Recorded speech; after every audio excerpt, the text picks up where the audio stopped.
Please subscribe and press notification bell. Share and comment what you like the most. Don't forget to check description. You can find their valuable information. Introduction. I sometimes write things down to comfort myself. Stuff learned in the bad times. Thoughts. Meditations. Lists. Examples. Things I want to remind myself of. Or things I have learned from other people or other lives. It is a strange paradox that many of the clearest, most comforting life lessons are learned while we are at our lowest. But then we never think about food more than when we are hungry, and we never think about life rafts more than when we are thrown overboard. So, these are some of my life rafts. The thoughts that have kept me afloat. I hope some of them might carry you to dry land too.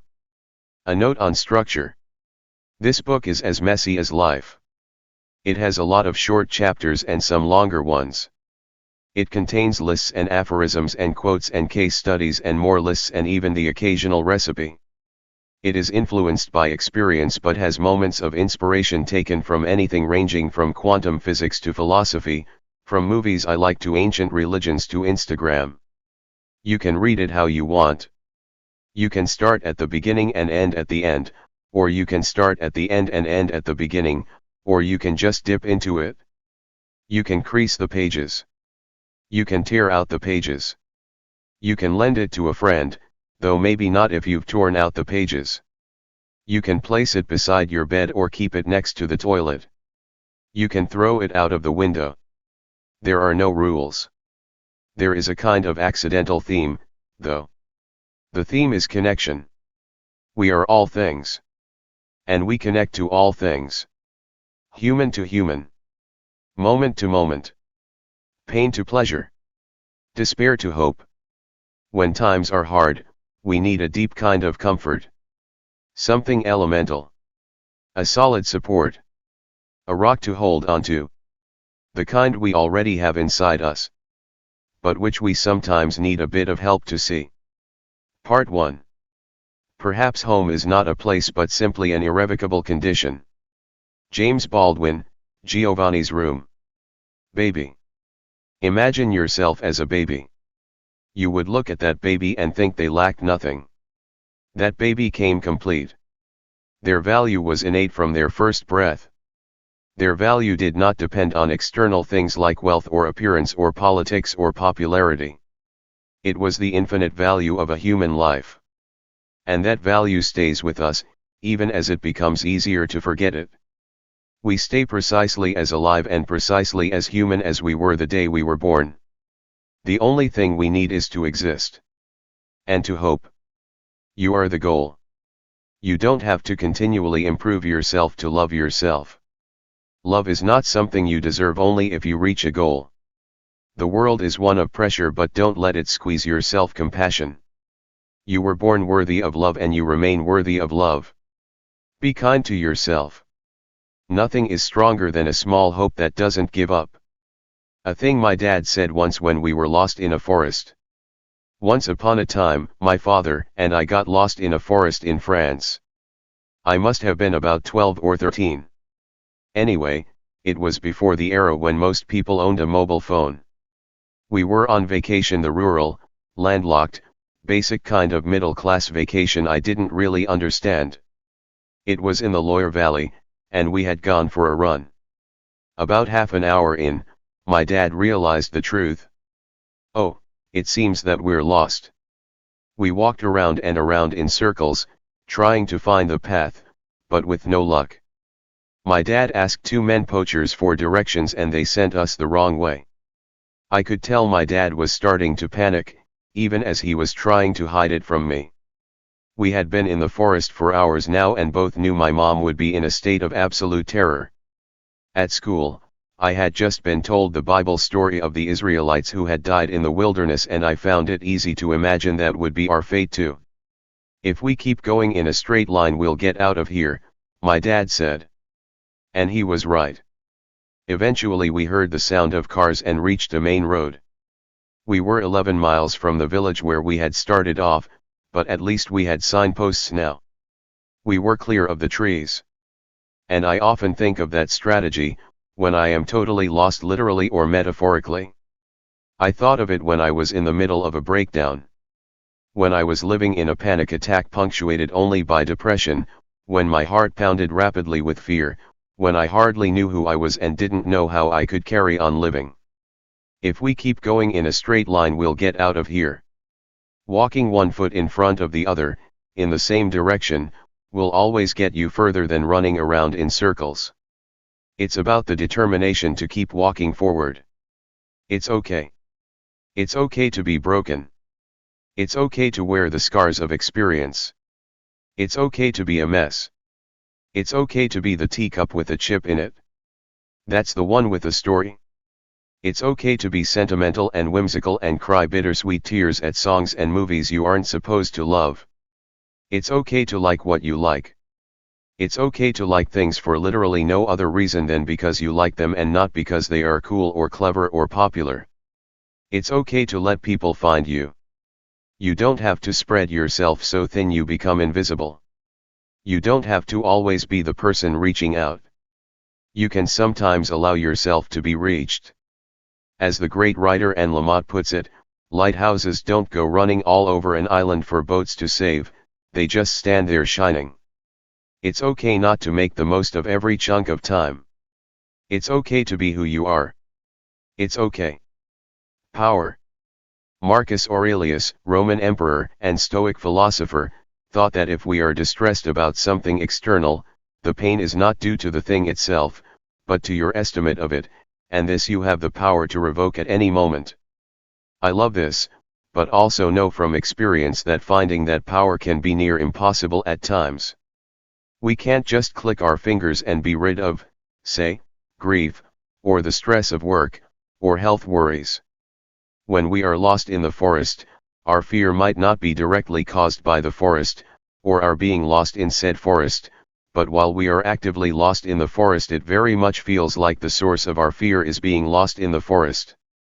But it is helpful to remember that our perspective is our world. And our external circumstances don't need to change in order for our perspective to change. And the forests we find ourselves in are metaphorical, and sometimes we are unable to escape them, but with a change of perspective we can live among the trees. Nothing either good or bad. When Hamlet tells his old university buddies Rosencrantz and Guildenstern that there is nothing either good or bad, but thinking makes it so, he doesn't mean this in a positive way. Shakespeare's prince is in a foul and depressed mood, but with reason. He is talking about Denmark, and indeed the whole world, being a prison. For him, Denmark really is a physical and psychological prison. But he is also aware that perspective plays a part in this. And that the world and Denmark aren't intrinsically bad.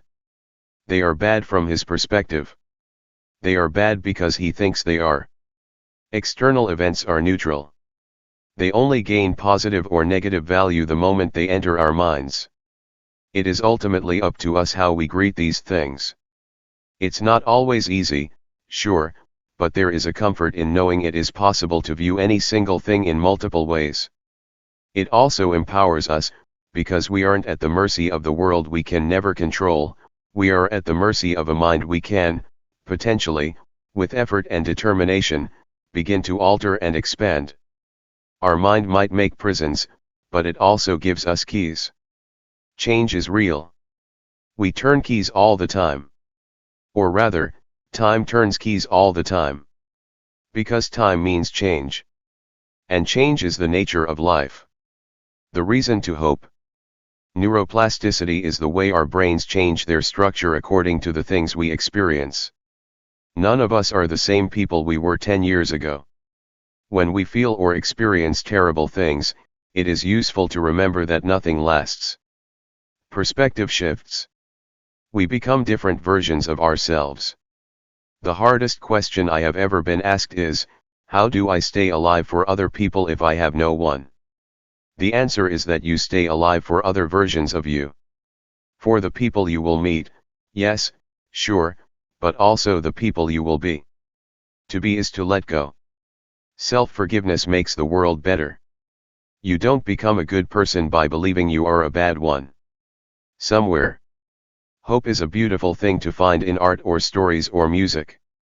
It is often a surprise moment, like in The Shawshank Redemption when the poster of Raquel Welch is pulled off the wall in Andy's prison cell. Or in The Sound of Music when Captain Von Trapp switches from repressed widower to singing father in the space of a single scene. It is often subtle, but you know it when you feel it. Like when Somewhere Over the Rainbow effortlessly goes up a whole octave within the word somewhere, jumping clean over 7 natural keys, an actual musical rainbow before landing on the 8th. Hope always involves a soaring and a reaching. Hope flies. The thing with feathers, as Emily Dickinson said. People often imagine it is hard to feel hopeful when times are tough, yet I tend to think the opposite. Or at least, hope is the thing we most want to cling onto in periods of despair or worry. I think that it's no coincidence that Somewhere Over the Rainbow, one of the most bittersweet yet hopeful songs in the world, a song that has topped polls as the greatest song of the 20th century, was written by Harold Arlen and Yip Harburg for The Wizard of Oz in one of the bleakest years in human history, 1939. Harold wrote the music, while Yip penned the words.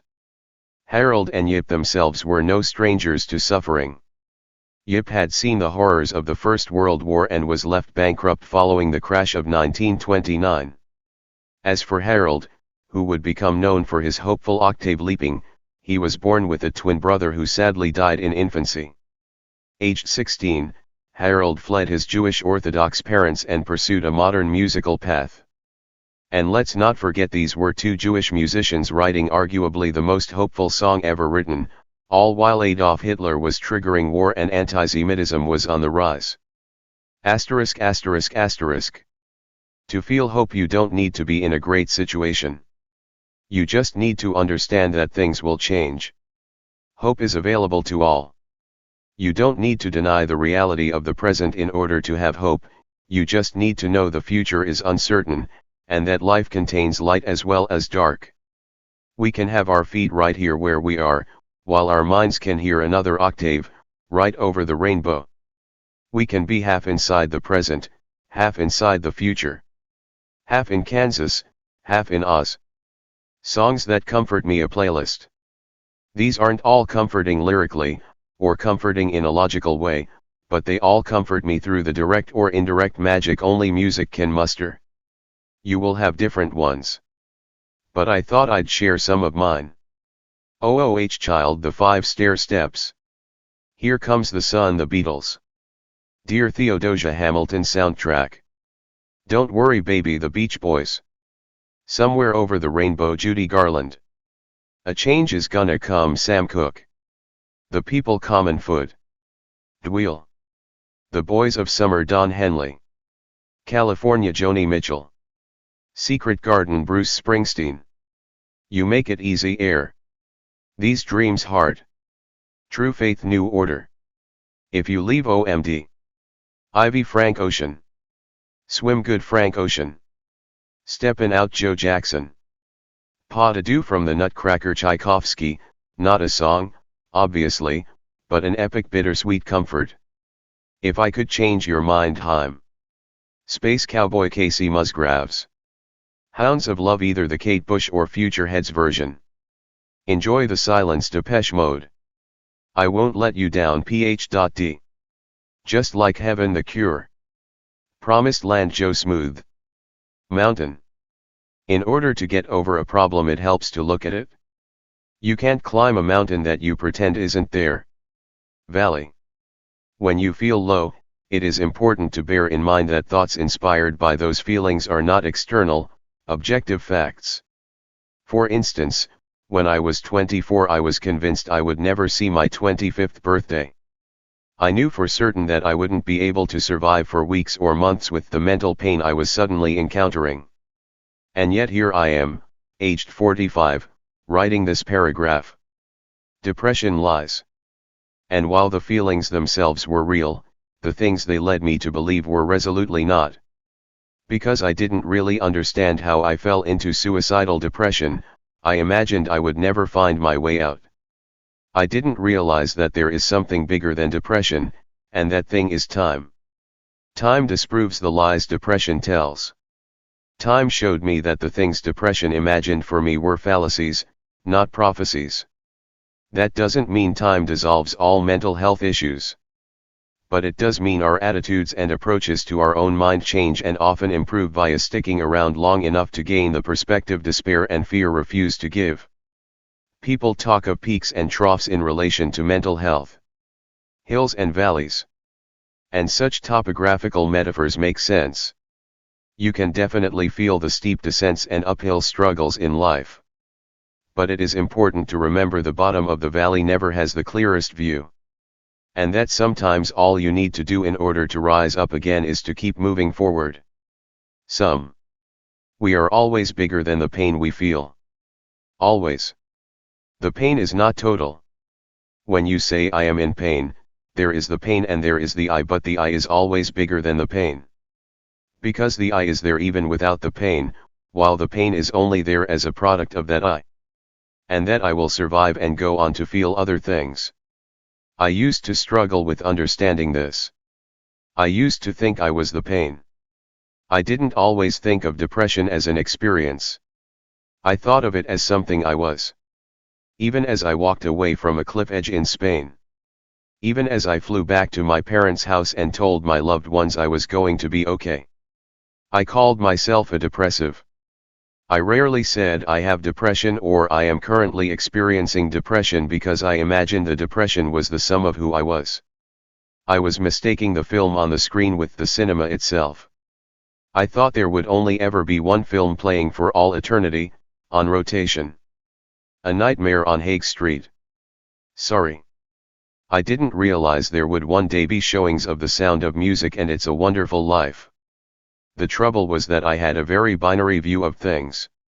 I thought you were either well or ill, sane or insane, and once I was diagnosed with depression I felt I had been exiled to a new land, like Napoleon, and that there would be no escape back to the world I had known. And in one sense I was right. I never really went back. I went forward. Because that is what happens, whether we try for it or not, we move forward, through time, simply by staying alive. And slowly our experiences change. I, for instance, discovered little moments of happiness or humor within despair. I realized things weren't always one thing or another thing. They were sometimes both. And as soon as we notice all that space inside us, we have a new perspective. Yes, there is room for a lot of pain, but there is room for other things too. And indeed, pain might be a total asshole, but it can inadvertently show us how much space we have inside. It can even expand that space.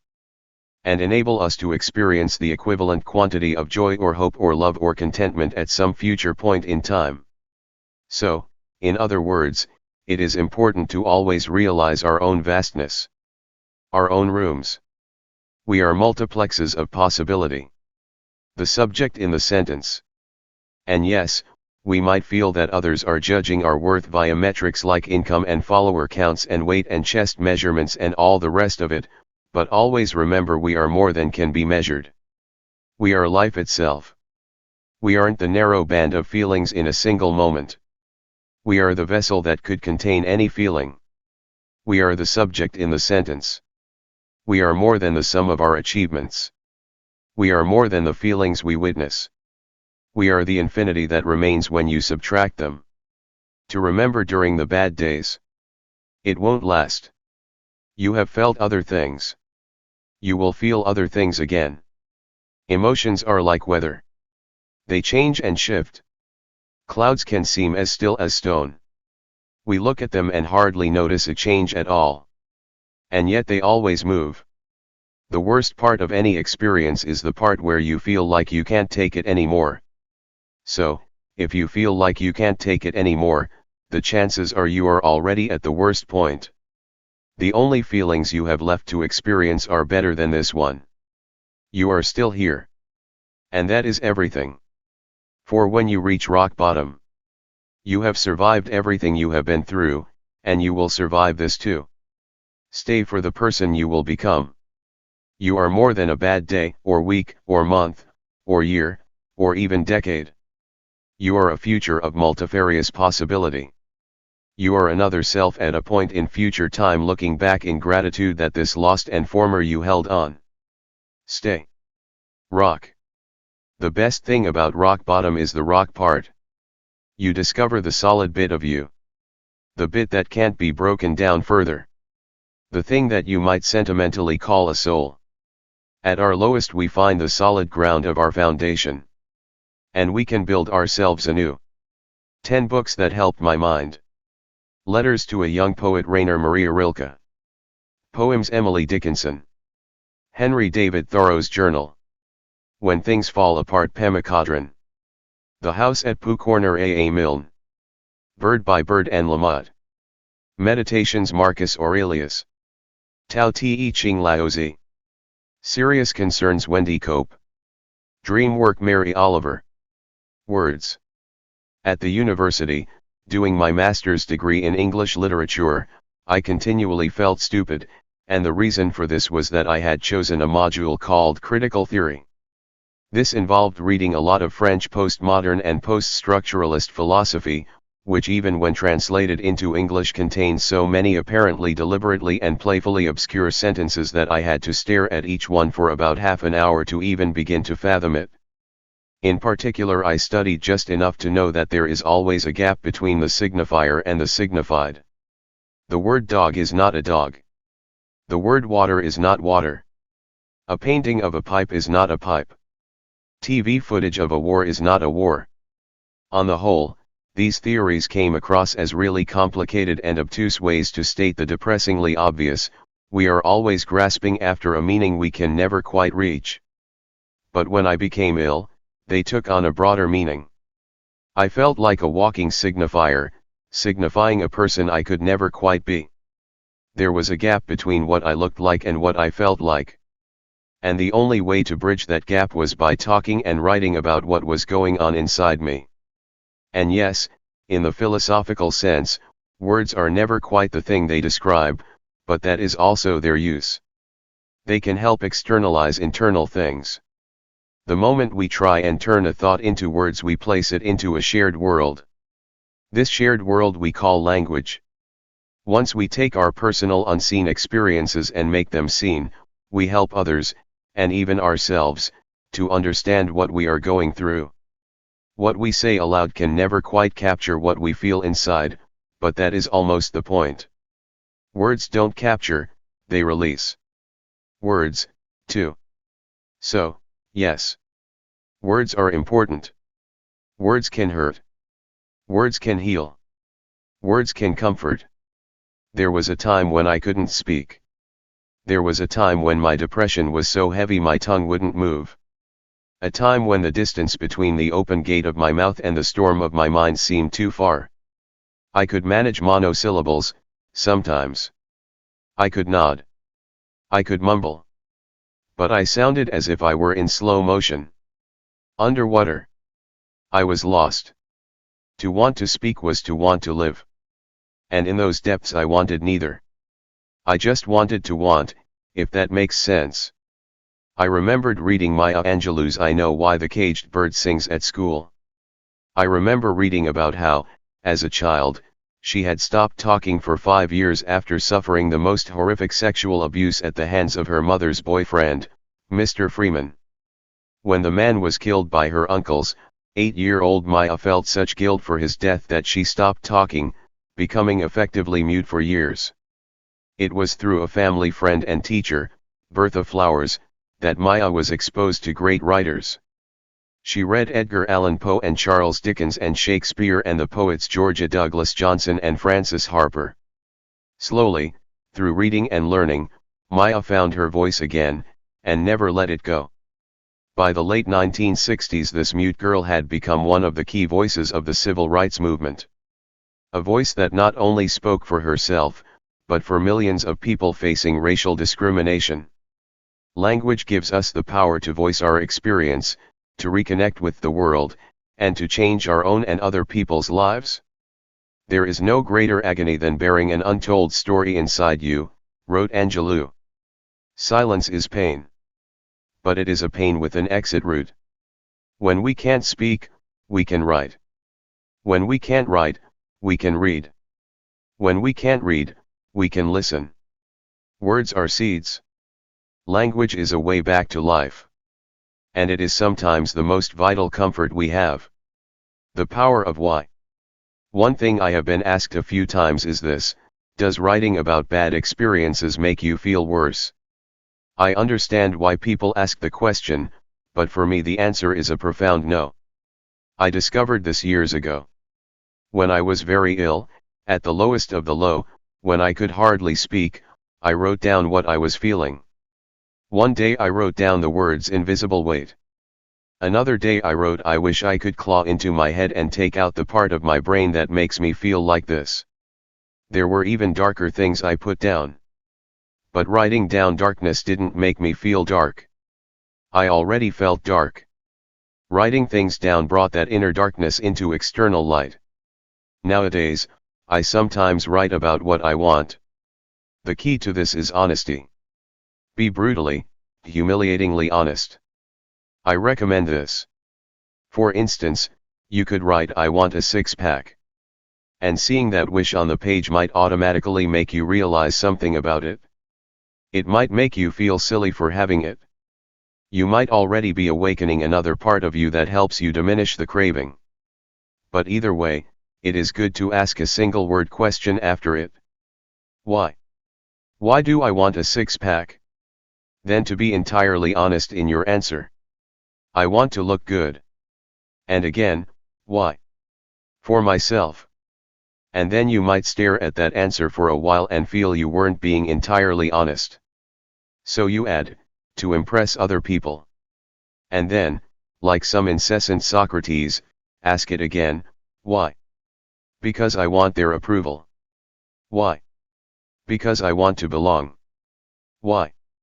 And you can keep going, deeper and deeper, through the tunnel of whys, until you reach the light of realization. And the realization may be that wanting the six-pack wasn't really about the six-pack. It wasn't about your body. It wasn't even about health or strength or fitness. It was about something else entirely. Something that wouldn't be fundamentally addressed or solved by gaining the six-pack. Writing, then, is a kind of seeing.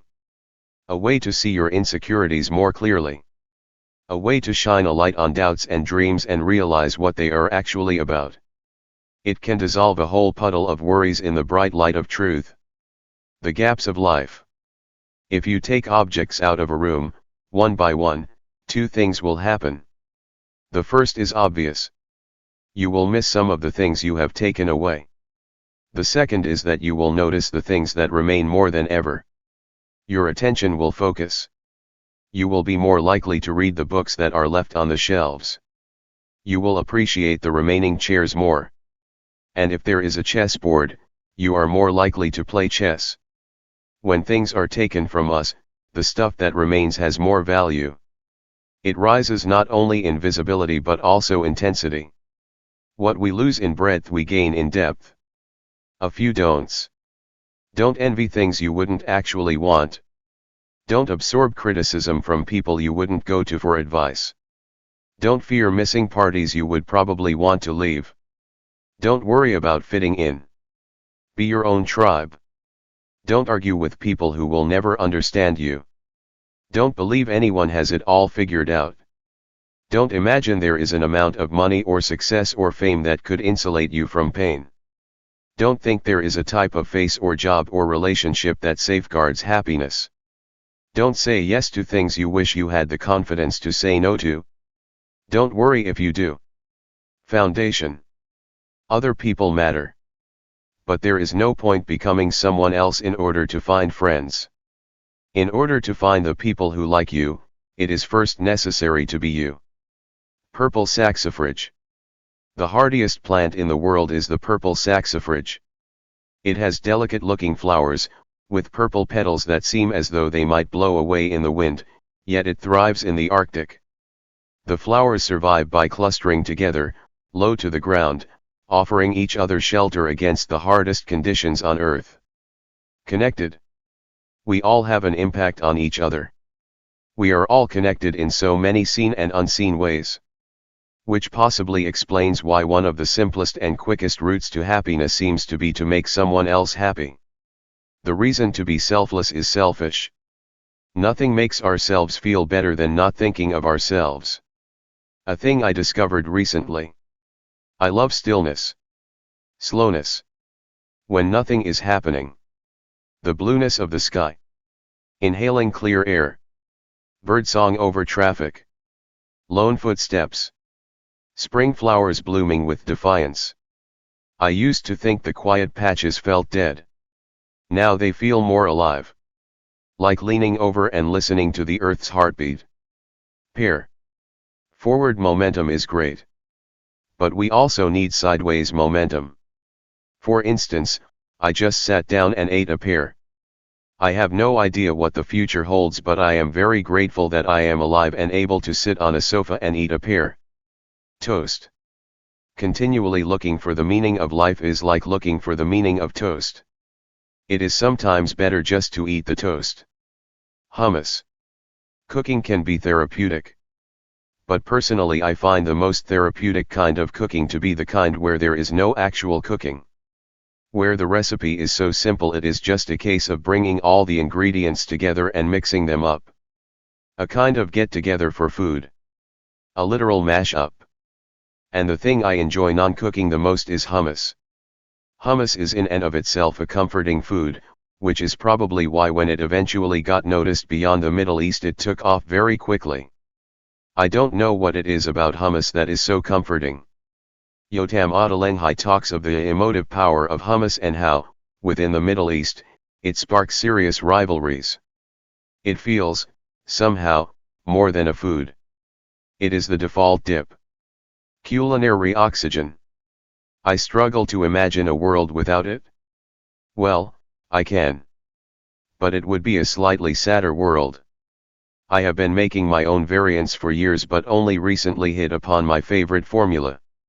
As for ingredients, take 2 tins of chickpeas, a massive scoop of tahini, garlic, quantity-wise err on the side of caution, a few glugs of olive oil, the juice of 1 lemon, some water for texture, and a generous sprinkle each of cumin, cayenne, and salt.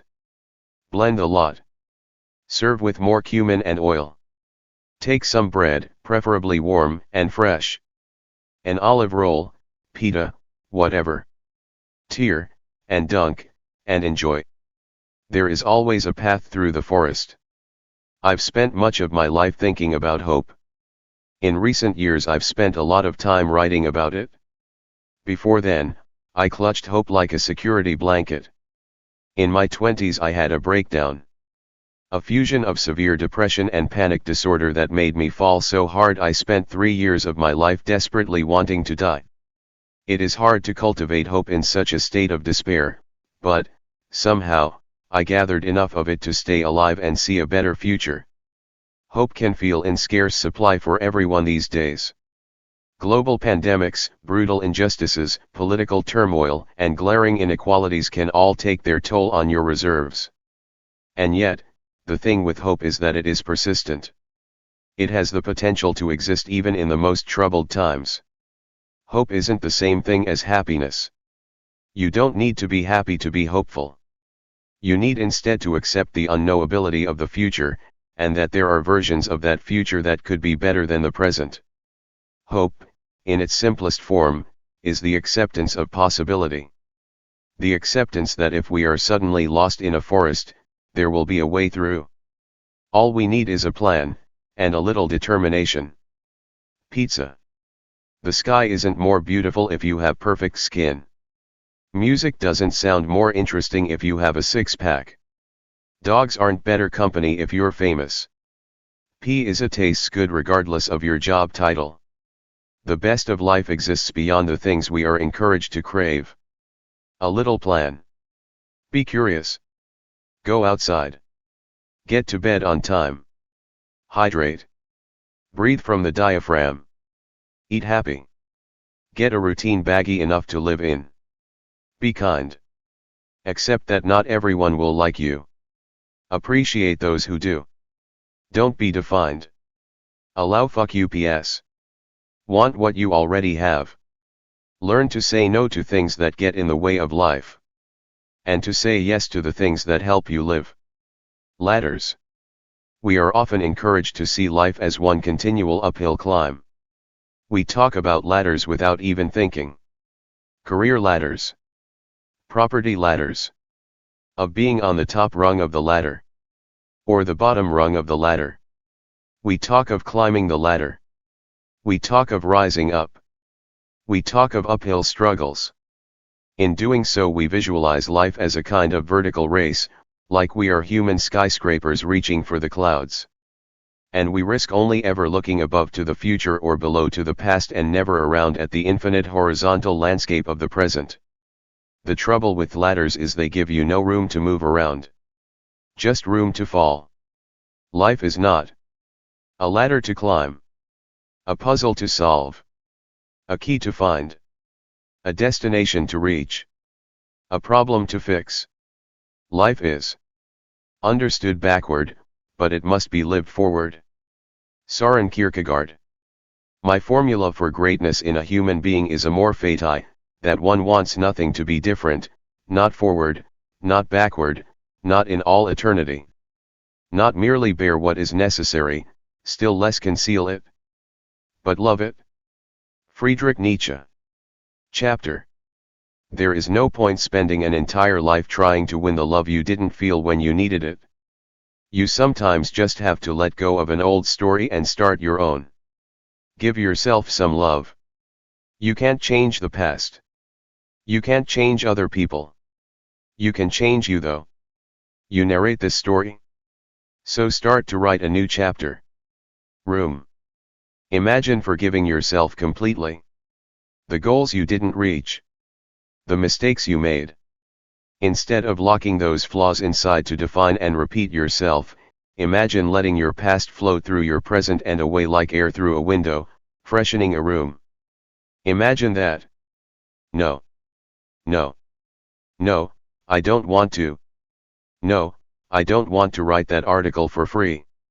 No, I am not on for Tuesday. No, I don't want another drink. No, I don't agree with you on that actually. No, I can't always snap out of it. No, I wasn't rude when I didn't get back to a message I never saw. No, if it's okay I don't want to collaborate with you.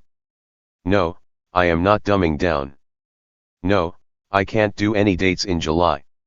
No, I don't want your leaflet. No, I don't want to continue watching. No, my niceness is not weakness. No, they aren't the next Beatles. No, I'm not going to take that crap. No, my masculinity does not mean I shouldn't cry. No, I don't need to buy what you are selling. No, I am not ashamed to make time for myself. No, I am not going to your school reunion when you never spoke to me at school. No, I will no longer apologize for being myself. No. No is a good word. It keeps you sane. In an age of overload, no is really yes. It is yes to having the space you need to live. Be humble because you are made of earth. Be noble, for you are made of stars. Serbian proverb. The maze. It is rare to escape a maze on the first attempt. And when we are stuck in a maze, we can't escape by following the same path that got us lost. We escape a maze by trying new routes. We don't feel like we have failed when we hit a dead end. In fact, we appreciate the new knowledge. There is now a dead end we won't try anymore. Every dead end and cul-de-sac helps us escape the maze. To know which path to take, it helps to take a few wrong ones. Knowledge and the forest. Know your enemy. In the classic Chinese military treatise The Art of War, Sun Tzu offered advice that echoed through the centuries. It is timeless advice because of course it doesn't just apply to war. If we fully understand, say, depression, or a physical disease, or the nature of climate change, or injustice, it helps us combat these things. Without knowledge of our difficulties, we would be in trouble. For instance, the average person plunged into the middle of the Amazon rainforest would probably struggle to survive, because they wouldn't understand all the threats they faced. But Julianne Coip wasn't an average person. She was a person with knowledge. On Christmas Eve 1971, aged 17, somewhere over Peru, Coip fell through the sky strapped to her seat after lightning struck her plane. All 91 of the other people on board died, including her own mother, but she survived the fall and managed to get out of her seat once it had fallen through the jungle canopy. Coip was in pain. She was in shock. She had a broken collarbone and deep cuts on her legs. She was also in a state of fear for her own life. At the sight of other dead bodies she felt paralyzed by panic. She grabbed some provisions she found amid the debris and tried to find her way to civilization. Coip knew a lot about the rainforest. Her parents were both zoologists. Before the crash, she had spent over a year living with them in a research station within the Peruvian rainforest. In her own words, she knew that, armed with knowledge, it didn't have to be the green hell people imagined. So, for instance, she knew that snakes could be camouflaged to look like dried leaves. She knew the sounds of various bird calls. She knew which signs to look for in order to find water, and she ended up finding a creek. Her dad had also once told her that if you followed the flow of running water you would eventually find civilization. As described in her book When I Fell from the Sky, she passed vultures feeding on corpses. Snakes, mosquitoes, and deadly spiders were a continual threat. One of her wounds became infested with maggots. She suffered from the heat of the sun. But all the time she was aided by knowledge. She decided to walk as much as possible in the water of the stream, in order to avoid snakes, spiders, and the poisonous plants of the jungle floor. She stayed in the middle of the stream in order to avoid piranhas, which she knew mainly swam in shallow water. She knew this would mean she would probably encounter alligators, but she also knew that, unlike snakes, alligators rarely attacked humans. On and on she walked, as her infested wound grew ever more painful. She had no food now. She felt weary and in a dream-like state. Yet she had a determination she believed was passed down from her father. When we have really resolved to achieve something, my father once said, we succeed. We only have to want it, Julianne. She stayed on the lookout for jungle paths, found one, and then followed it. It led her to a deserted hut that had a liter of petrol outside. She had also been taught that in an emergency petrol can be a painful remedy for severely infected wounds, so she used it to dress her own injury. Eventually, on the 11th day, she heard human voices, and the jungle-dwelling men who found her took her on a long boat trip back to civilization. The day after her rescue she was reunited with her father. Coip's story would eventually be the subject of the Werner Herzog directed documentary Wings of Hope, Herzog himself having originally been an intended passenger on the ill-fated plane. Julianne graduated in biology and kept the family tradition of zoology alive, as she is currently the librarian at the Bavarian State Collection of Zoology in Munich. Of course, it is unlikely we will find ourselves in the middle of the Amazon stranded after a plane crash. But when we find ourselves lost and stranded in the tangled forests of our own lives, we can still get to know the territory. And face up to our wounds and be aware of the metaphorical snakes in the undergrowth, not hindered by ignorance or denial, but armed with self-awareness. Minds and windows.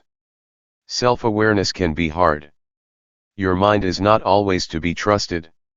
It sometimes lies, or plays tricks, or doesn't give you the full picture.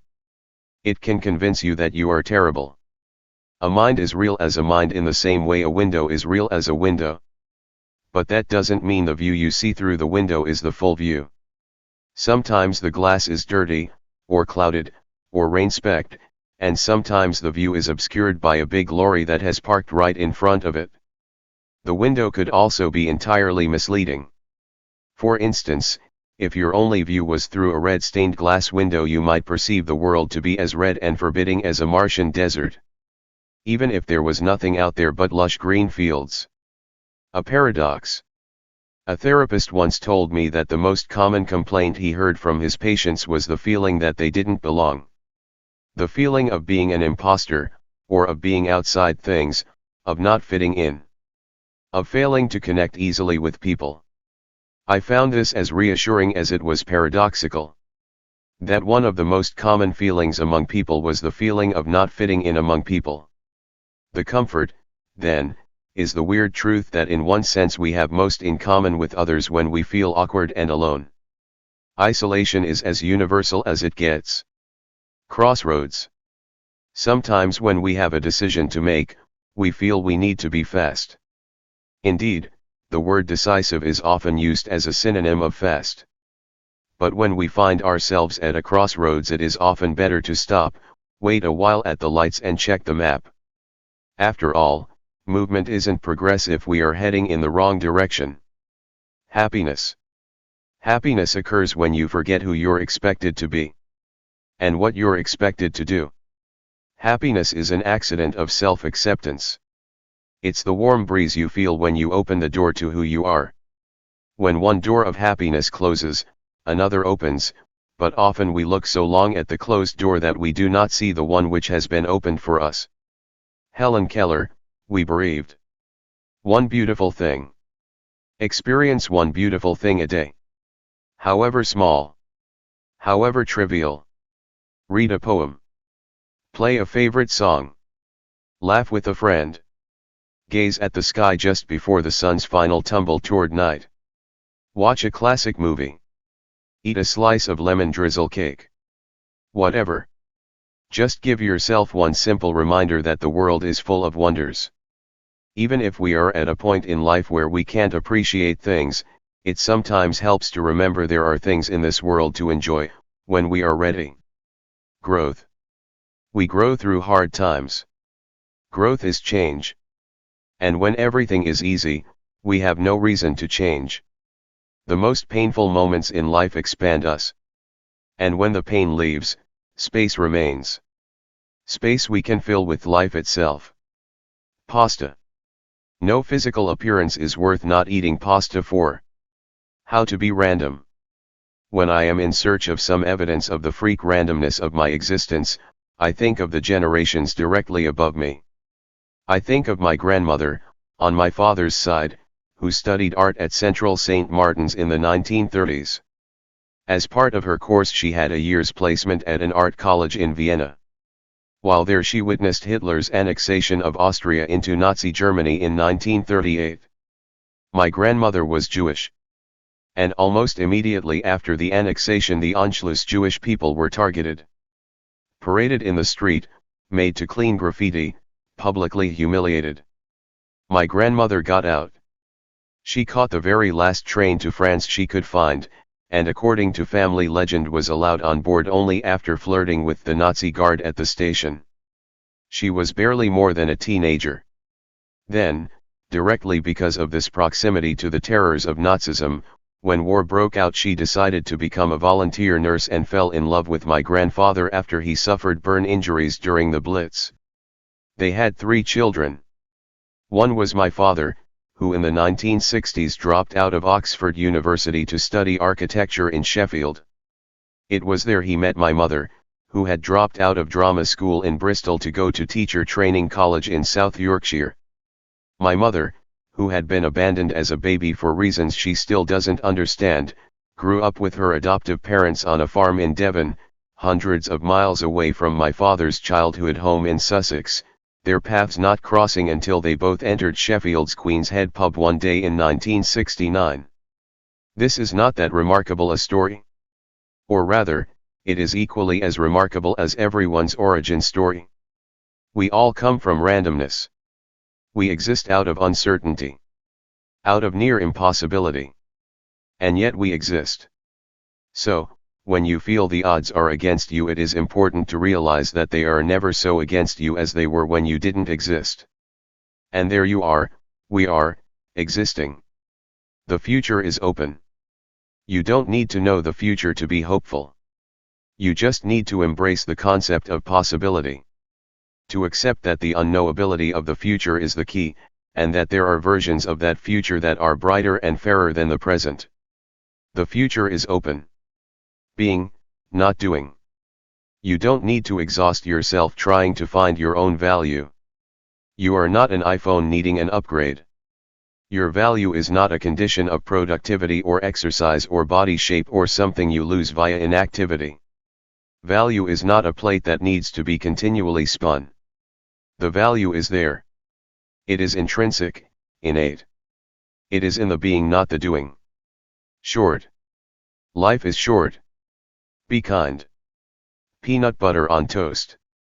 You will need 2 slices of bread. A jar of peanut butter. Method. Place the slices of bread in a toaster. Wait a minute or two. Remove the toasted bread from the toaster and transfer to a plate. With a knife, spread the peanut butter generously onto one side of the toast. Spread the peanut butter with the knife always traveling in the same direction over the toast. I don't know why. It just feels better this way. Don't rush it. Set the mood of appreciation by moving the knife at a steady, Tai Chi kind of pace. This moment should have the integrity of a religious ritual. Take the plate of toast to your favorite seat. Sit. Compose yourself. Be fully aware of how wondrous it is to be sentient. To be aware you are not only alive as a human being, but as a human being about to eat some peanut butter on toast. Close your eyes as you take the first bite. Let your worries float by, untethered from their hooks, as you appreciate this living moment of taste and pleasure. If you really don't like peanut butter, this ritual of gratitude and attentiveness has also been proven to work with marmalade. Part 2. Empty your mind, be formless. Shapeless, like water. Now, you put water into a cup, it becomes the cup. You put water into a bottle, it becomes the bottle. You put it in a teapot, it becomes the teapot. Now, water can flow or it can crash. Be water, my friend. Bruce Lee. River. People talk a lot about flow. Workflow. Musical flow. Yoga flow. Life flow. If we are stressed about something, we might be advised to go with the flow. What does this even mean? In Siddhartha, Hermann Hesse's novel about one man's spiritual discovery, he writes the river is everywhere. The story is indeed partly centered around a river. The central character, Siddhartha himself, aims to live his life near a river that provides him with spiritual inspiration. The voices in the river teach him acceptance and spirituality. On the edge of suicide, he falls into a deep sleep and is saved by the soothing voice of the river that helps him discover a spirituality he'd never known. Later, the river teaches him that time is an illusion and that all his problems and pains are part of a larger fellowship of nature. Individual events mean nothing by themselves, but are part of a larger totality and can only be understood within the whole. This is what the river teaches him. For me, the flow of life is about accepting things as part of something bigger. Accepting every molecule of water as part of the river. This comforts me when I have moments of torment or suffering. Pain is selfish. It demands full attention. But each moment is part of a totality. Each moment is a brush stroke in a painting, let's say a painting of a river which, when we stand back, can be rather beautiful. I have had moments of pain so strong I wanted everything to end. But standing back, they're just shadows accentuating light. Damn. Let them flow. All those unspoken thoughts. All those suppressed emotions. All those unacknowledged difficulties. All those guilty secrets. All those painful memories. All those hidden corners. All those awkward truths. All those undressed wounds. All those uncomfortable ideas. All those latent longings and denied desires. All that water building behind the dam. Don't wait for that pressure to build. Don't wait to burst wide open. Let them flow. Let them flow. Let them flow. No man ever steps in the same river twice, for it's not the same river and he's not the same man. Heraclitus. Elements of hope. Earth, water, fire, air. Everything connects. Everything in the universe relates to every other thing in the universe. You can't say A is made of B or vice versa, said the physicist Richard Feynman. All mass is interaction. And maybe what is true for matter is true for psychology and our emotional selves. Pain connects to pleasure through time. A pleasurable present evolves and connects to the pain of grief, when it becomes a memory. But so too, inside deep despair, the knowledge of better times, or even the knowledge of potential better times, can help get you through. And sometimes, even within those moments of despair, we can reach pleasure via the despair. I have to be careful how I phrase this, as I am not entirely sure I understand it, but there was a kind of pleasure I knew from inside depression. I don't mean to diminish the depression. It was intense and life-threatening, and I wanted it to end and had no idea when or how it would, but despite that because of that when I experienced a moment of beauty or relief it would take on so much power. The night sky would almost sing with beauty. A kiss or a hug would be magnified with meaning. It was almost as though, in those moments, life outside my mind sensed the destructive force within me and was trying to combat it with wonder. Consider how every human body contains trace elements such as copper and zinc and gold, amid the massive amounts of carbon and oxygen and hydrogen. Similarly, if we could analyze every negative experience we've ever had, we would find vast quantities of emotions such as fear and despair, and also trace elements of other things. Joy, hope, love, happiness. And in the darkness even the tiniest fragments of light can shine, capture our attention and maybe even lead us home. Delete the italics. I am not popular enough. I am not good enough. I am not strong enough. I am not lovable enough. I am not attractive enough. I am not cool enough. I am not hot enough. I am not clever enough. I am not funny enough. I am not educated enough. I am not Oxford enough. I am not literary enough. I am not rich enough. I am not posh enough. I am not young enough. I am not tough enough. I am not well-traveled enough. I am not talented enough. I am not cultured enough. I am not smooth-skinned enough. I am not thin enough. I am not muscular enough. I am not famous enough. I am not interesting enough. I am not worth enough. I am enough. Tips for how to make a bad day better. Get up. Get washed. Get dressed. Stand up. Move your body. Put your phone in another room. Go for a walk. Stretch. Place your legs against the wall. Get some sunlight, if there is some available. Head, if you can, to somewhere green. A garden, a park, a field, a meadow, a forest. Breathe deeply and slowly and consciously for a little while. Phone someone you love. If there is a nagging thing you are expected to do, but really don't want to do, cancel it now. Do it now. If you can, cook a good meal and concentrate on the process. Cooking is the best kind of active meditation. Avoid artificial blue light, especially after dark. Allow bad thoughts, because that way they pass through quicker. Watch some TV you really like. But before you watch it, work out how long you want to watch for, and stick to it.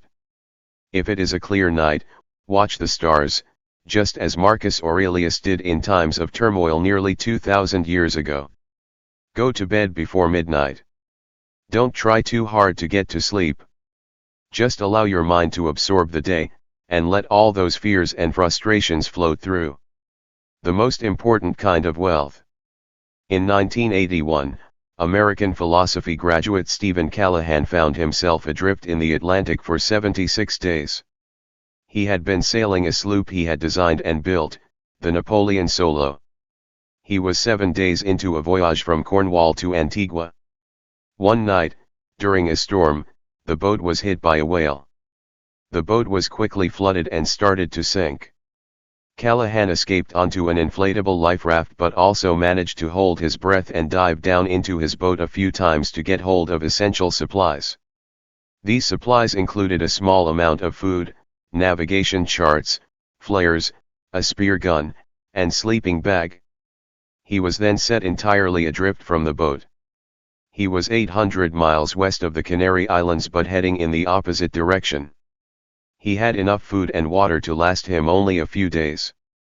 He fished with the spear gun and made water with a solar still, a contraption that evaporates salt water and distills it and then purifies it.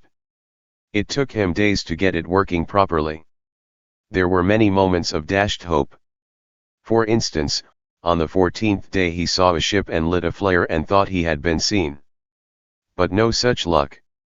He saw other ships, but again no one saw him, and soon he was south of the shipping lanes, heading into hotter and hotter weather. The discomfort was immense. The hunger.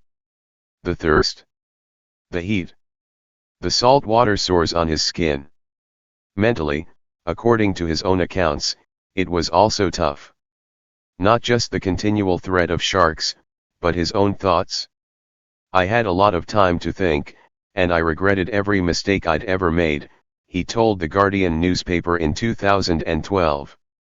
I was divorced, and felt I had failed at human relations generally, at business and now even at sailing. I desperately wanted to get through it so I could make a better job of my life. 50 days in, and things were looking hopeless. He had spent over a week trying to keep the damaged raft afloat with a pump, and he had no more energy. He broke down, but pulled himself together just enough to find a way to temporarily fix the raft. Then his contraption to purify his water broke. He knew, logically, he was going to die, as he had only 3 cans of water left. He felt his mind, as well as his body, shutting down. He had lost a third of his weight. He had nothing else to give. His use of flares and beacons had triggered no rescue attempt. I could feel all the people who had ever been lost at sea around me. At some point he threw discarded fish guts back into the sea, which caused seabirds to hover above him. The seabirds drew the attention of some fishermen from the Guadeloupe archipelago. They found Callahan on his 76th day on the raft and took him to shore, where he would eventually recover in the hospital. Although the ordeal was terrifying, and nearly cost him his life, Callahan didn't regret having gone through it. And it never put him off sailing. In his book Adrift, 76 Days Lost at Sea, he writes of how he no longer regrets his life, and how he has learned to be grateful. My plight has given me a strange kind of wealth, the most important kind. I value each moment that is not spent in pain, desperation, hunger, thirst, or loneliness. Even more remarkable is his memory of beautiful moments within his ordeal.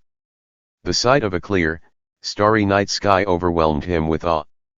A view of heaven from a seat in hell. Nothing is stronger than a small hope that doesn't give up. Nothing is stronger than a small hope that doesn't give up. Nothing is stronger than a small hope that doesn't give up. Let everything happen to you, beauty and terror. Just keep going. No feeling is final. Rainer Maria Rilke, The Book of Hours. A reminder for the tough times. One day this will be over.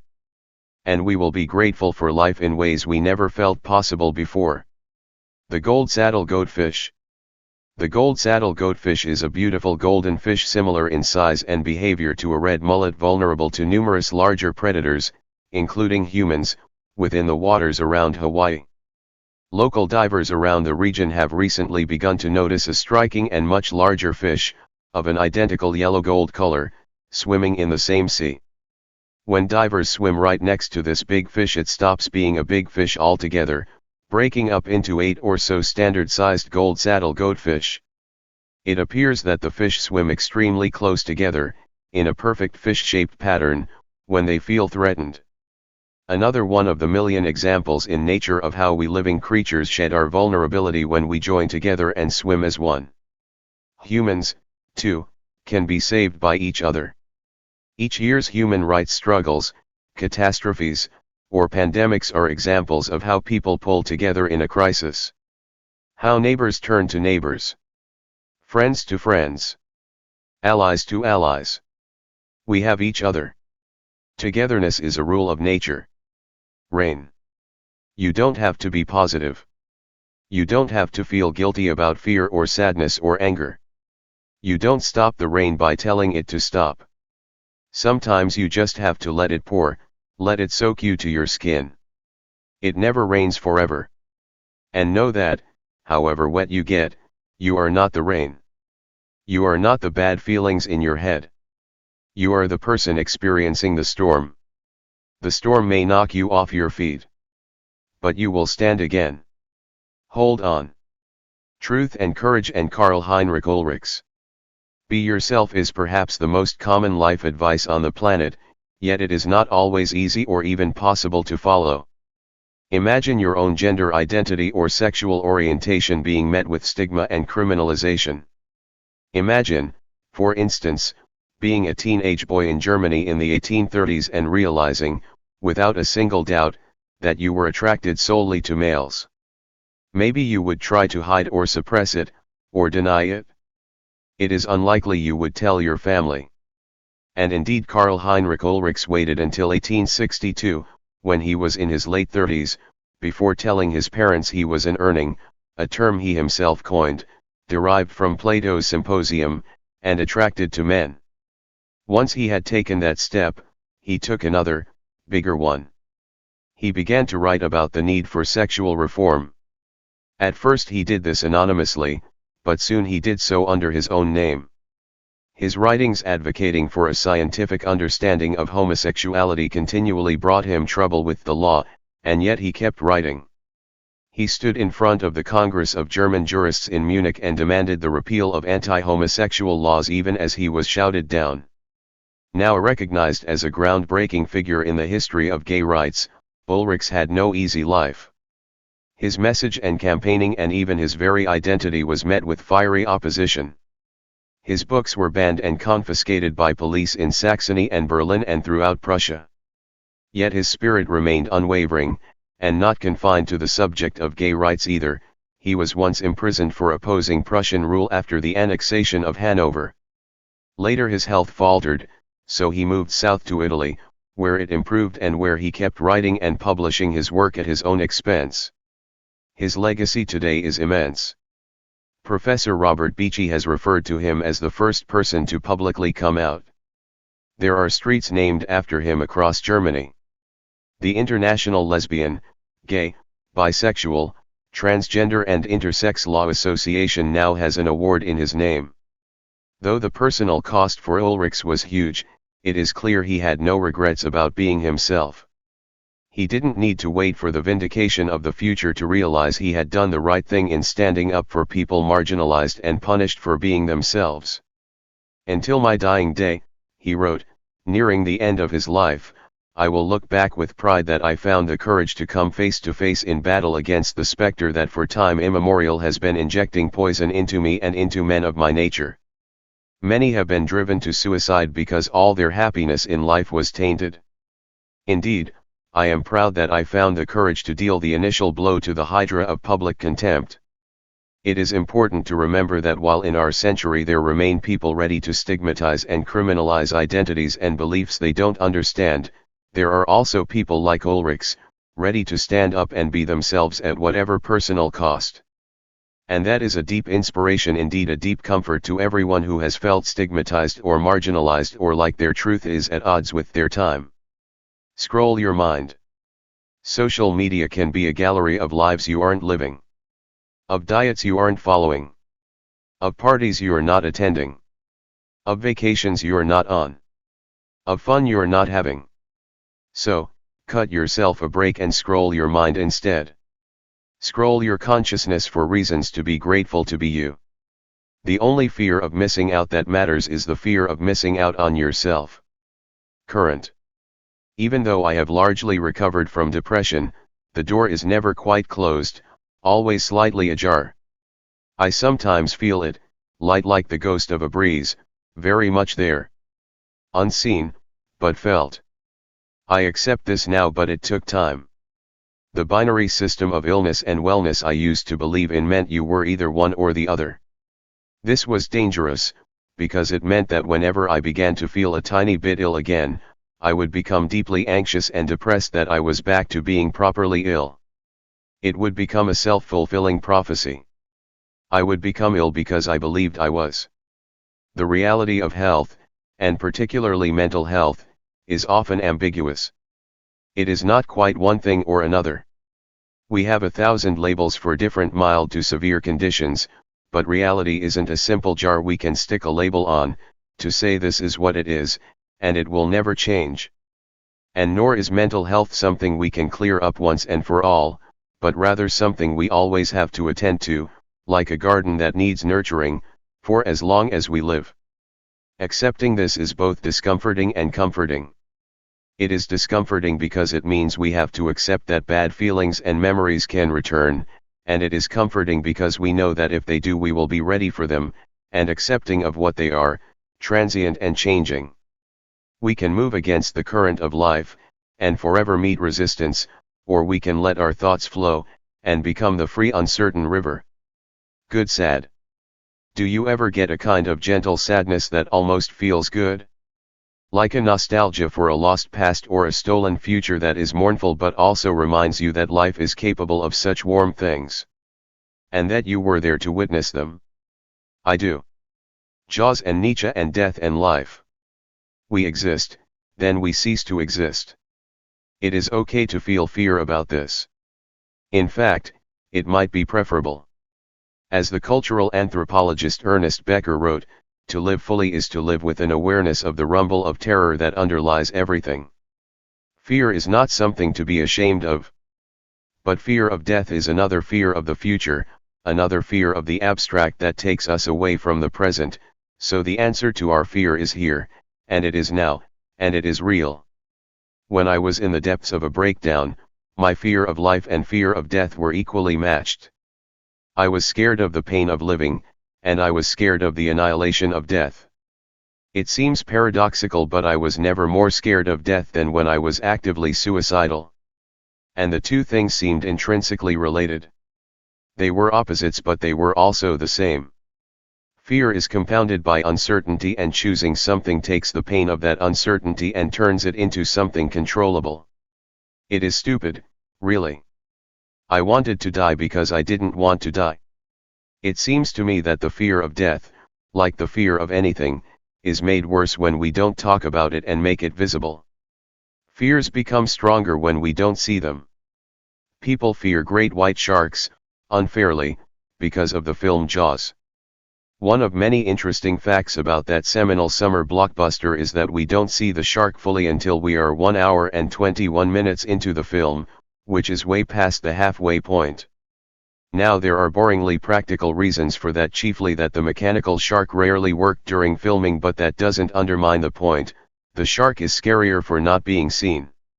The same, I would say, is true of death. Even more than sex, death is a teeth-grindingly uncomfortable subject for many human beings, certainly those of us living in modern Western cultures. And yet death forms the basis for so many of our deepest concerns. And it is a part of life. It helps define life. It raises the value of our time here, and the value of the people we spend it with. The silence at the end of the song is as important as the song itself. Or, as Nietzsche put it, the end of a melody is not its goal, but nonetheless, had the melody not reached its end, it would not have reached its goal either. Underwater. We are where we need to be. We have never lived in the past. There is no past. There is no future. There is just a series of presents. One after the other. And although there are an infinite number of meditations and online tutorials teaching us how to inhabit the present, we already do this without trying. We always inhabit the present. Forever is composed of nows, as Emily Dickinson told us. So being in the now is something we don't have to work at. When we are imagining our future or mourning the past, we aren't in either. We are inhabiting the present, and only the present, because a memory or dream is remembered or dreamed with the tools and texture of the present. It is always today. Yesterday and tomorrow are also todays. But of course, when we talk about inhabiting the present we mean something else. We are talking about how to actually enjoy the present, free from worries. To actually live it the way we imagine some other animals manage to, without fretting about what is to come, or without scrolling through Instagram until our thumb falls off. To live. To launch yourself on every wave and find your eternity in each moment, in the words of Henry David Thoreau. Though, to be perfectly honest, that sounds a little exhausting and maybe just a tad impractical. There are some moments that are simply going to be a little bit mediocre and unnoticed. The pressure to live so deeply in every moment could also make us feel like we have one more thing to fail at. And the irony for me is that I was closest to finding eternity in every moment when I was suicidally depressed. At that point I was agonizingly aware of being in the moment. And every moment felt like forever. A day was a lifetime. The waves of time I was being launched into were drowning me. I was underwater and I couldn't breathe. I would have done anything not to be inside the moment. To be unaware of the moment. To achieve not mindfulness, but total mindlessness. To fast track into a better future or hitchhike back to the past. So, for me, the aim of being in the moment is not enough. I want to be sure that being in the moment won't kill me. One key barrier to enjoying the present is the fact that a lot of us, me included, are completists. We can't just sit there basking in being, because of all those unfinished things. Those unanswered emails, and unpaid bills, and unmet goals. How can we just be when there is so much to do? The hardest dream of all to achieve is the dream of not being tormented by our unlived dreams. To cope with and accept unfulfillment as a natural human condition. To be complete in our incompleteness. To be free from the shackles of memory and ambition, to be free from comparison to other people and other hypothetical selves, and to meet the moment without any other agenda, to exist as freely as time itself. I hope this email finds you well. I hope this email finds you calm. I hope this email finds you unflustered about your inbox. I hope this email finds you in a state of acceptance that this email isn't exactly important in the cosmic scheme of things. I hope this email finds your work happily unfinished. I hope this email finds you beneath a beautiful sky with the wind tenderly caressing your hair like an invisible mother. I hope this email finds you lying on a beach, or maybe beside a lake. I hope this email finds you with the sunlight on your face. I hope this email finds you eating some blissfully sweet grapes. I hope this email finds you well, but, you know what, it is okay if it doesn't, because we all have bad days. I hope this email finds you reading a really good poem or something else that requires no direct response from you. I hope this email finds you far away from this email. A note on the future. Our anxieties and insecurities, particularly it seems in the West, are shaped by our demand that the future be free from worry. But of course we can't ever have such assurance. The future sits there with pen in hand, refusing to sign that particular contract. Alan Watts, a British philosopher heavily influenced by Eastern philosophy and spirituality, reminded us that the future is inherently unknown. If we cannot live happily without an assured future, we are certainly not adapted to living in a finite world where, despite the best plans, accidents will happen, and where death comes at the end. So, in other words, if we demand the future be free from suffering in order to be happy, we can't be happy. It is like demanding the sea be entirely still before we sail on it. Beware, because your value never needs to be justified. You aren't valuable because you work hard or earn a lot or can jump high or have a six-pack or you built a business or you are kind or look good in selfies or present a TV show or can sit at the piano and play Für Elise off by heart. Your value has no because. You are the right quantity. You are a full cup.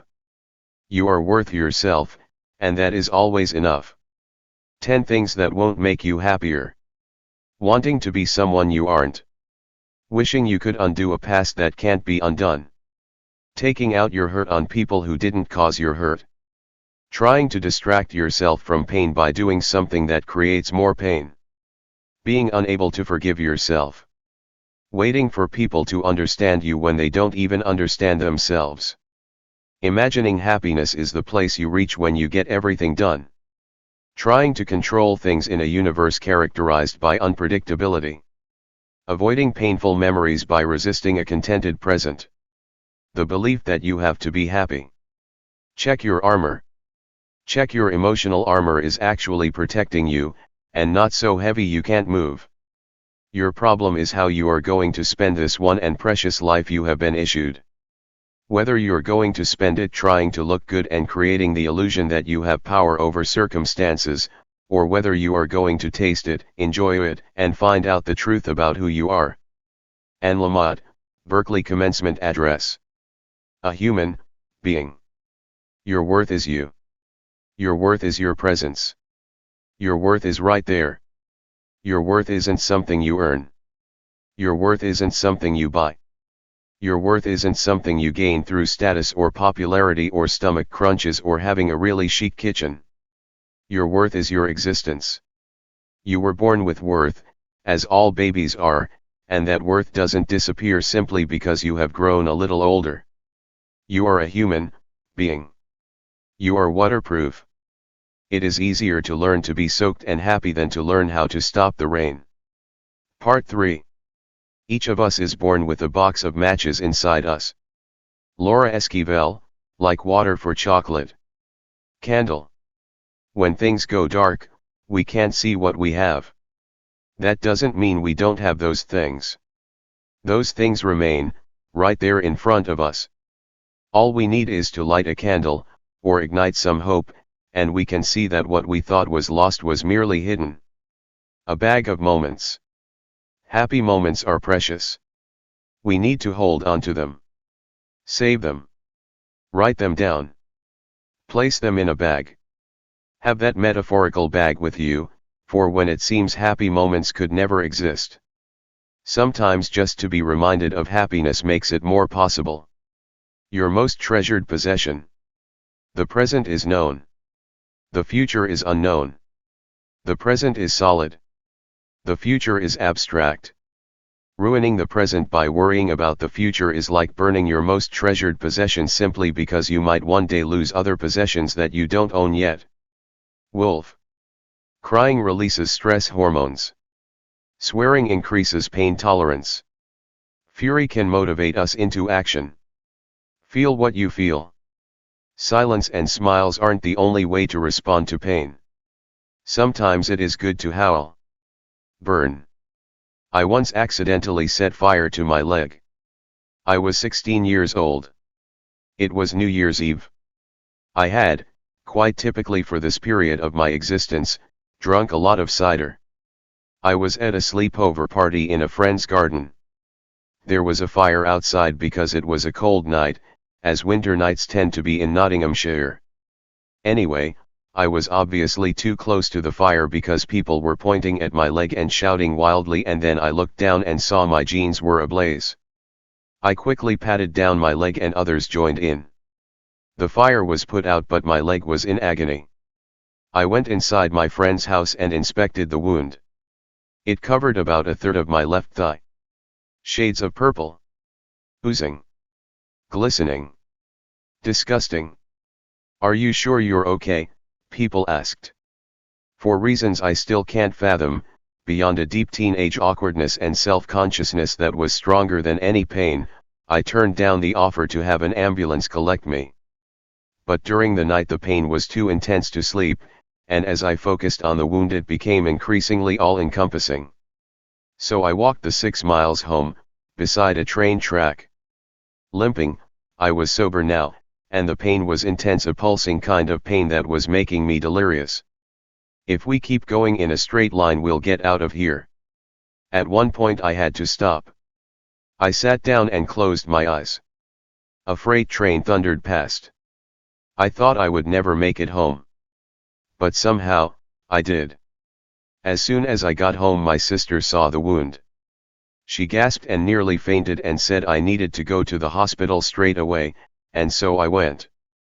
My wound was dressed. "You must never wait in pain," said the specialist, or words to that effect. It was a message I would think of years later when I was suicidal. You must see to it straight away. It doesn't go away by pretending it isn't there. Virtue. It is entirely human to be imperfect. It is entirely human to be flawed. It is entirely human to have certain prejudices and have internalized some of the more dubious characteristics of the place and time we live in and the environment we grew up in. No one is above the terrifying and miraculous mess of our species. Humans have the capacity for moments of brilliance and goodness, but also an awful lot of fucking up. If we see problematic people only as people other than us, we are never going to have the courage to transform ourselves. And it does take courage. Courage, as Maya Angelou put it, is the most important of the virtues because without courage we cannot practice any other virtue with consistency. Courage is essential for us to look at ourselves without shying away. And, of course, if we make it entirely forbidden to be problematic, we are never going to admit to or address or fix our own flaws with honesty. We need open light to grow. Virtue isn't something we gain simply by pointing to bad things outside ourselves and making ourselves feel good by contrast. True virtue is something we achieve by looking inward, to our own motives and flaws and cravings, and addressing those sticky and difficult and contradictory parts of ourselves. Virtue is a journey, not a destination. An asymmetric tree is 100% a tree. Perfection belongs to another world. Back in ancient Greece, Plato talked about the importance of thinking of ideal forms of things. Ideal love, ideal society, ideal government, ideal shapes. It was important to know how things could be perfect in order to make them better, was the general idea. There might not be such a thing as a perfect square in the whole of nature, but it helps an architect or town planner to know the ideal version of a square so they can take it from the abstract realm and try their best to replicate it. It helps to know what the perfect form of friendship or education or justice might look like, too, so friends and teachers and judges can replicate it. All great stuff, and I am not about to start a fight with Plato, as he was a wrestler as well as a philosopher apparently, but the problems start when we are told we can reach perfection with the right bank account or app or personal trainer. And then we remain imperfect, as all things are, and we might feel even worse for having believed this perfect Platonic world exists. Another reason I don't have to fight with Plato is because Aristotle already did. Aristotle, himself a one-time student of Plato's, had a looser, more earthbound approach to life. He believed that we shouldn't focus on an abstract world of essential forms because this world right here, this one we live on, contains those essential forms. For Plato a tree was always a poor imitation of an ideal tree, whereas for Aristotle a tree always contains its essential treeness in its very substance. The trouble with perfect abstract ideals that we want to reach is that we never get there. They are untouchable rainbows. Far better, I reckon, to find a comfort in the world itself. To try and see trees as essential versions of trees, and ourselves as essential versions of ourselves, and to cultivate the essential spirit of rather than to reach for something that doesn't and can't exist and watch it forever slip through our fingers. Work with what you have. Exist in this world. Be the asymmetric square. Be the wonky tree. Be the real you. You are more than your worst behavior. If you tell a child they are useless, they'll begin to believe they are useless. If you tell yourself you are useless, the same thing happens. The depressed person who believes that people hate them is more likely to act in ways that fulfill that expectation. And if we believe people must fall into the crudely divided binaries of good and bad, we can easily risk judging ourselves forever because of one mistake. We need kindness. We need a way to see the difference between who people are and what they sometimes do. And that includes us. Warm. Don't worry about being cool. Never worry what the cool people think. Life is warmth. You'll be cool when you're dead. Head for the warm people. Head for life. Dream. Our very existence is a remarkable testimony to human survival.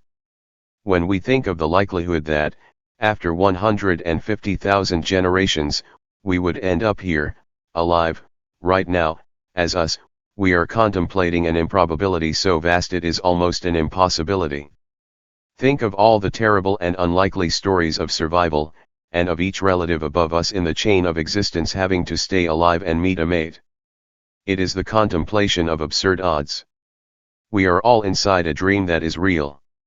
We are the fires conjured from nothing. We exist out of near impossibility. And yet we exist. Nothing is stronger than a small hope that doesn't give up. Nothing is stronger than a small hope that doesn't give up. Nothing is stronger than a small hope that doesn't give up. Nothing is stronger than a small hope that doesn't give up. Nothing is stronger than a small hope that doesn't give up. Nothing is stronger than a clarity. You are here. And that is enough. The importance of weird thinking. It is good to be weird. It is good to be eccentric. It is good to be separate from the crowd. The philosopher John Stuart Mill thought it was almost a civic duty to be eccentric, to break the tyranny of conformity and custom. But even if we don't feel outwardly eccentric, we all have eccentric parts. Thoughts that crop up on the peripheries of our thinking. Random sparks we can set alight. Thoughts that offer the other point of view or the other side of a political argument. Thoughts that don't quite fit in with our other thoughts. Tastes that go against our other tastes. And as we grow older, it is good to keep tending to those unconventional parts of ourselves, the thoughts that buck the trend, because these are the parts that will keep us new and capable of surprise. They will stop us becoming a cover version of ourselves.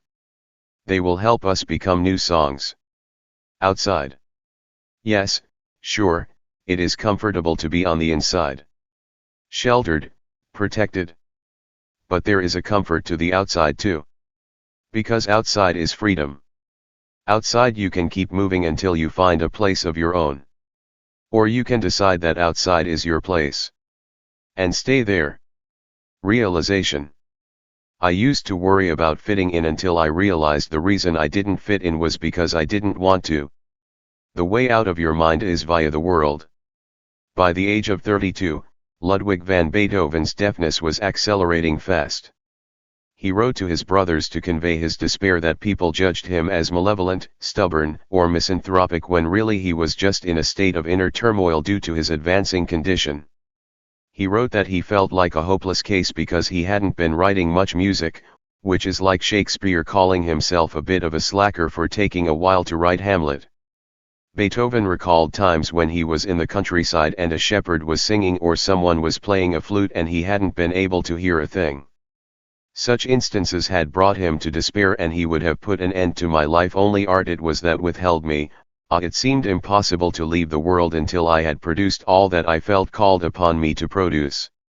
Only art it was that withheld me. And so he stayed alive. Even as his deafness increased, the ultimate torture for the ultimate musician, he continued to create. Indeed, some of his greatest works, such as his brilliantly brooding and atmospheric piano sonata No. 14, commonly known as the Moonlight Sonata, were created when he was entirely deaf. Asterisk asterisk asterisk. What a tragic thought that the man who created some of the most well-known music in the world never heard a lot of it. But he had a passion. And the history of the arts is filled with sensitive-minded people who have been consoled and given purpose by the art they create, from Emily Dickinson to Georgia O'Keeffe. We don't need to write piano sonatas, but what we do need is to be immersed in our passions. It can be anything outside of ourselves. A few years ago, I kid you not, I helped pull myself out of a moderate anxiety patch by getting deeply into the first 4 seasons of Game of Thrones. Curiosity and passion are the enemies of anxiety. Even when I fall deeply into anxiety, if I get curious enough about something outside of me, it can help pull me out. Music, art, film, nature, conversation, words. Find a passion as large as your fear. The way out of your mind is via the world. Joy Harjo and the One Whole Voice. Everyone comes into the world with a job to do, wrote Joy Harjo. I don't mean working for a company, a corporation. We were all given gifts to share, even the animals, even the plants, minerals, clouds. All beings. Joy Harjo was born in Tulsa, Oklahoma, and is a member of the Muskogee Creek Nation. She is the first indigenous American to become the United States Poet Laureate. Her poems are beautiful, and draw on her heritage and the depths of the human subconscious. She is an activist, but her activism isn't confined to one area. She has spoken about the rights of indigenous Americans, feminism, and climate change, and feels these are all interconnected. Indeed, that is a theme of her work. The holistic nature of things. To pray you open your whole self / to sky, to earth, to sun, to moon / to one whole voice that is you. Harjo embodies this in other ways too.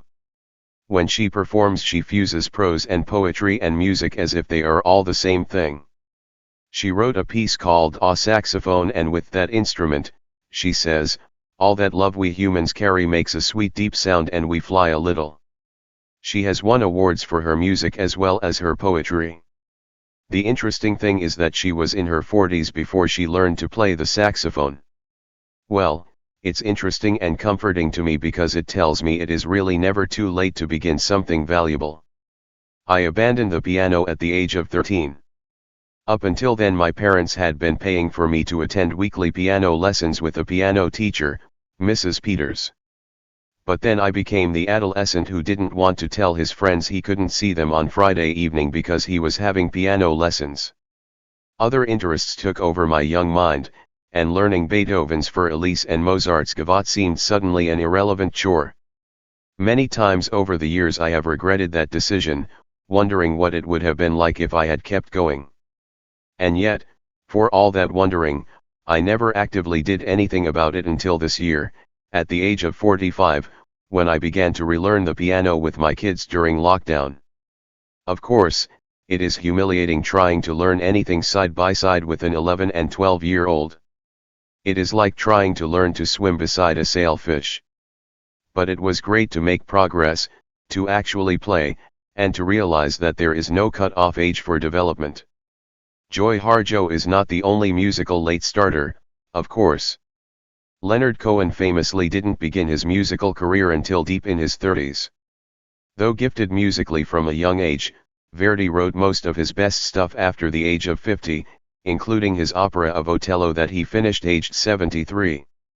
I will never be as musically competent as Verdi, or Joy Harjo, or even, as it turns out, a fast-learning 12-year-old, but I have access to the ability to play music, and enjoy playing music, and that is enough. The joy of music is in the music. The playing of it. The listening to it.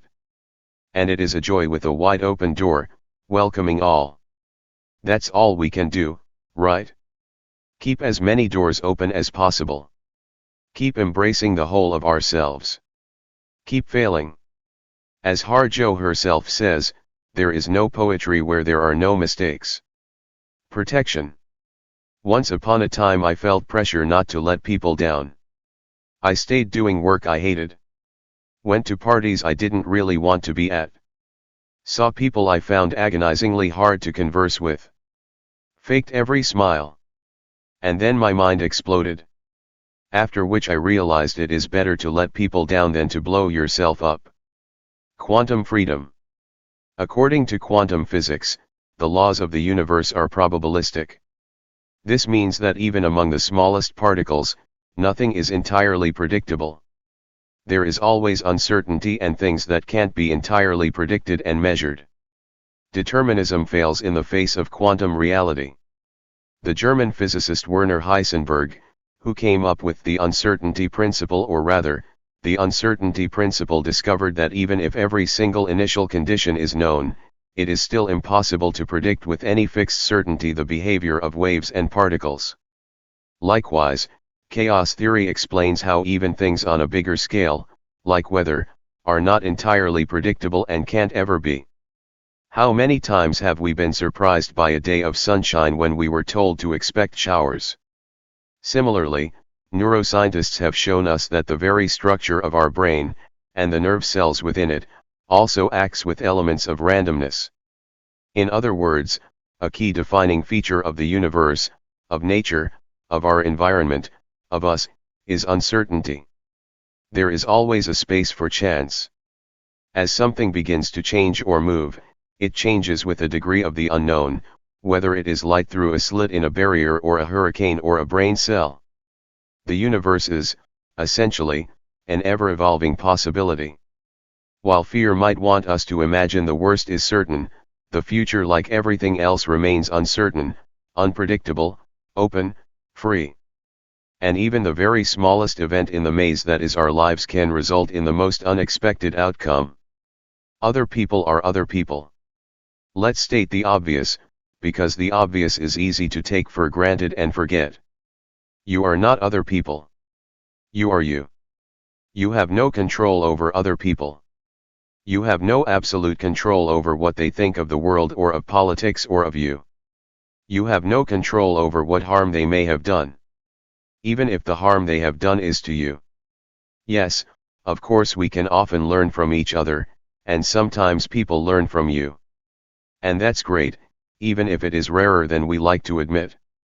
As Ayesha Akanbai put it, if you've decided your healing is dependent on other people acknowledging their faults, you'll still be waiting in your grave. You don't punish anyone other than yourself by keeping hate inside you.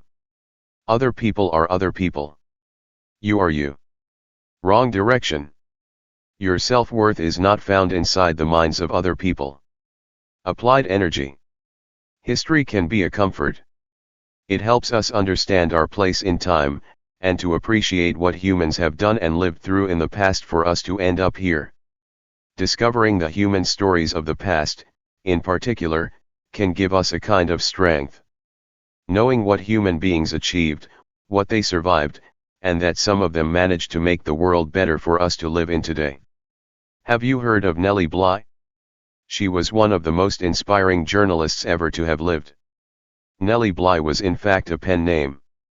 When she was born in Pittsburgh in 1864, she was christened Elizabeth Jane Cochran.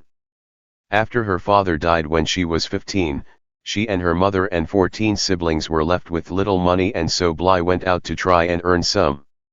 At a time when women were a rare and actively discouraged sight in journalism, Bly managed to get a job for her local newspaper, earning $5 a week. However, she was told she was to write only about domestic things like childcare and housework. Despite that, the popularity of her column allowed her to start writing in a more investigative way, and she moved on to meatier issues such as the impact of divorce laws on women. In 1887 she moved to New York and managed to meet the famous newspaper publisher Joseph Pulitzer. She wanted to work for his publication, New York World, but in a test of her commitment he said that her first piece would be an investigation into conditions at Blackwell's Island Asylum, a notorious lunatic asylum for women. The catch was that Bly would need to go undercover. In other words, she would need to pretend to be insane and get committed there. This was no easy task. She checked into a boarding house called Temporary Homes for Females and stayed up all night to give herself a drained and disheveled appearance. Then she put on a wild-eyed act of insanity, and following psychiatric evaluation was sent to the asylum. There, she experienced and witnessed hellish conditions. Bullying staff. Mentally ill women tied up together with ropes. Rat-infested wards. Rotten food. Dirty drinking water. Shared bath water. Hard benches. Cruel punishments. One of the things she quickly noted was that many of the women didn't seem insane at all, yet were treated horrifically. Bly believed that a few hours of being there would test the mind of any sane person. From the moment she arrived, Bly dropped her act of insanity and acted as she normally would. Yet she noticed that every normal thing she did, like ask the staff if they had taken her pencil, was treated as further proof of insanity. The more sanely I talked and acted, the crazier I was thought to be. She also witnessed the most severely ill patients being actively provoked. It was 10 days before the New York World told the asylum the truth, and that their reporter should be released. It was a harrowing assignment. Yet by witnessing and writing about her experience, Bly helped shift the American public's view of asylums and mental illness. As a direct result of her two-part article 10 Days in a Madhouse, the State Department in charge of the asylum had its budget raised by $1 million. Even more impressive, her list of recommendations was taken on board by the Department of Public Charities and Correction, and this resulted in the closure of the asylum a few years later. Nellie Bly became famous and helped usher in a new age of intense, undercover journalism.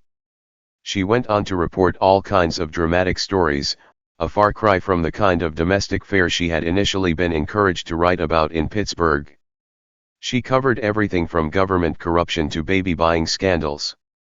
In 1889 she became even more famous as the person who broke the fictional record set by Phileas Fogg in the Jules Verne novel Around the World in 80 Days, when she embarked on a 24,900-mile trip around the globe and completed it in a whisker over 72 days.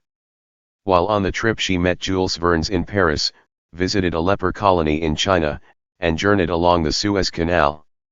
She traveled on boats and trains and even the occasional donkey. The remarkable thing is that even as other people were sent out to beat her, she refused to treat it as a race.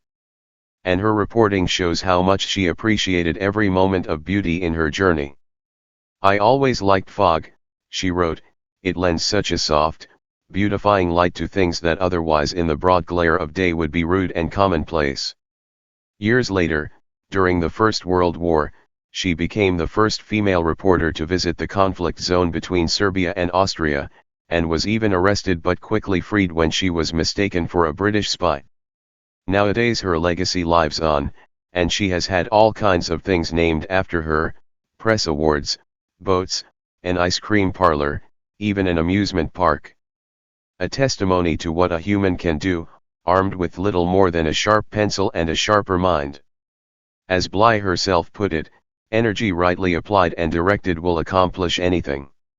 She had resisted every role society had wanted her to fit into and became who she wanted to be. Mess. The hardest thing to be is yourself. We are so overloaded that we can't always see the truth of who we are. We distract ourselves to distraction. Sometimes we clutter our lives deliberately to take our minds off the clutter inside our heads. When we take the external clutter away, we have to face the clutter inside ourselves. All the mess. And the more we focus on it, the more we see the order in it. There is a reason why everything is where it is. We might want to order the mess a different way, or we might feel the mess is perfectly fine. But we are imperfect because we are alive. We are messy because the universe began with an explosion and the debris has drifted ever since. We are all messy mammals on a messy planet in a messy cosmos. To deny mess is to deny who we are. To see it, to allow it, to forgive it, is to reach a state of what Buddhist and psychologist Tara Brach calls radical acceptance, where we can appreciate our so-called flaws or imperfections as a natural part of existence. And then we can exist with openness and honesty, rather than shrink ourselves by trying to shut ourselves away like the contents of a cluttered cupboard. We can, in short, live. Aim to be you. If you aim to be something you are not, you will always fail. Aim to be you. Aim to look and act and think like you. Embrace that you-ness. Endorse it. Cherish it. Love it. And don't give a fuck if people mock you for it. Cup. You have no control over who people think you are. So don't worry. If they want to hate a fictional version of you that lives in their minds, let them. Don't drain yourself trying to be understood by people who insist on not understanding you. Keep your cup full. Go to the kindness. Pomegranate. Much of gossip is envy in disguise. Much of self-doubt is conformity in disguise. No one can make you feel inferior without your consent, said Eleanor Roosevelt. Breathe into you. Step out of the shade. Be you in the wide open. The only success that matters is the success of being who you are. Fitting in is fine. But never try and fit in if this fitting in means becoming something you are not. Become you. Become the person no one else is. If people don't like you, let them not like you. Not every fruit has to be an apple. It is too exhausting to spend this existence as someone else. If you are a pomegranate, be a pomegranate. Sure, there are probably more people who don't like pomegranates than people who don't like apples, but for those of us who like pomegranates, they are what we like best. Let it be. Get out of your own way. Being yourself isn't something you have to do. You were born yourself, and you didn't even have to try. In fact, trying is the whole problem. You can't try to be. You can only let yourself be. Part 4. Sometimes as an antidote to fear of death. I eat the stars. Rebecca Elson, Antidotes to Fear of Death, a Responsibility to Awe. The sky. Imagine if you had never seen the night sky. Imagine if the night sky only existed once in every lifetime. Imagine if you could only once look up and see those stars. It would probably be one of the highlights of your existence. It would possibly be known as the night of starry miracles, or the amazing moment of witnessing the shining universe, or something a bit catchier. We would all step away from our sofas and another evening spent in front of our streaming service of choice and head outside and look upward, open-mouthed in wonder at the thousands of pinpoints of light sent through time and space. We would be there gazing at the moon and trying to distinguish stars from planets, wondering which one was Venus. The point is, it would be nearly impossible to take the sight of such a one-off sky for granted.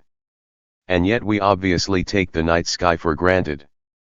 And of course it would be entirely impractical to suggest that even on cloudless nights with low light pollution we should be out there gazing up in sentimental wonder at constellations. But it is always good to know how wonderful so much of life would instantly seem if it was made rare.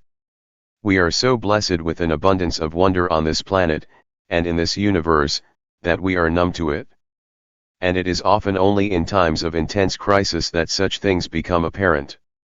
That we can each see ourselves, in philosopher Alan Watts's phrase, as an aperture through which the universe is looking at and exploring itself. Watch the stars. I can remember one night in the middle of a depression feeling suicidal and looking up at a cloudless sky of infinite stars. I felt a mental pain so deep it was physical. But seeing the sky, our small glimpse of the universe, flooded me with hope that I would one day be able to appreciate such a sight again. Beauty is any moment that makes us gasp with the hope and wonder of life, and the world is full of such moments. They shine in the dark. And they are ours for the taking.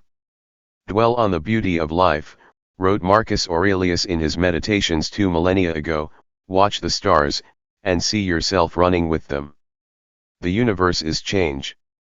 When he wrote Meditations, Marcus Aurelius was the most powerful man in the world. He had, quite literally, a whole empire at his disposal. Cities, armies, palaces. All were his. He spent over a decade, from the year 161 to 180, as Roman emperor during the Golden Age. And yet he resisted seeking any contentment in his status and power, in favor of simplicity, consultation, and a cosmic perspective. He believed watching the stars was important and talks about Pythagoras, the early Greek philosopher and founder of Pythagoreanism, as his influence here. The Pythagoreans saw gazing up at the sky not just as a pleasant thing to do, but an insight into a divine order. Because stars are all separate, but all together in an order. For the Stoics, looking at them was looking at unveiled glimpses of divinity and also fragments of nature. It is not just the sky or the stars, then, that are important, but what we think when we look at them. Our connection to the shifting world around and above us. The universe is change, wrote Marcus Aurelius. Our life is what our thoughts make it. Even a man in charge of an empire could look at the stars and feel happily small in the grand universal order of things. The sky doesn't start above us. There is no starting point for sky. We live in the sky. The Stoic slave. My all-time favorite philosopher is Epictetus. Like Marcus Aurelius, he was a Stoic who lived in ancient Rome. Unlike Marcus Aurelius, he wasn't an emperor. In fact, he was about as far away from an emperor as you can get. He had a tough life. Born into slavery almost 2,000 years ago, his name literally meant acquired.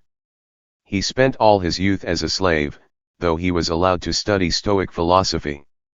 He was also physically disabled, possibly due to his leg being broken by his master. He spent most of his life in physical pain. Epictetus eventually became a free man, for reasons that aren't clear, and began to teach philosophy, but even then he lived very simply, with few possessions, and lived alone for much of his life.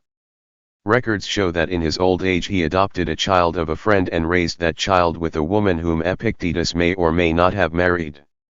Epictetus was a very modern philosopher in some ways. His worldview is probably best summed up by his statement, "It's not what happens to you, but how you react that matters." It is a philosophy that has been credited with helping people in tough circumstances, from prisoners of war to people experiencing depression.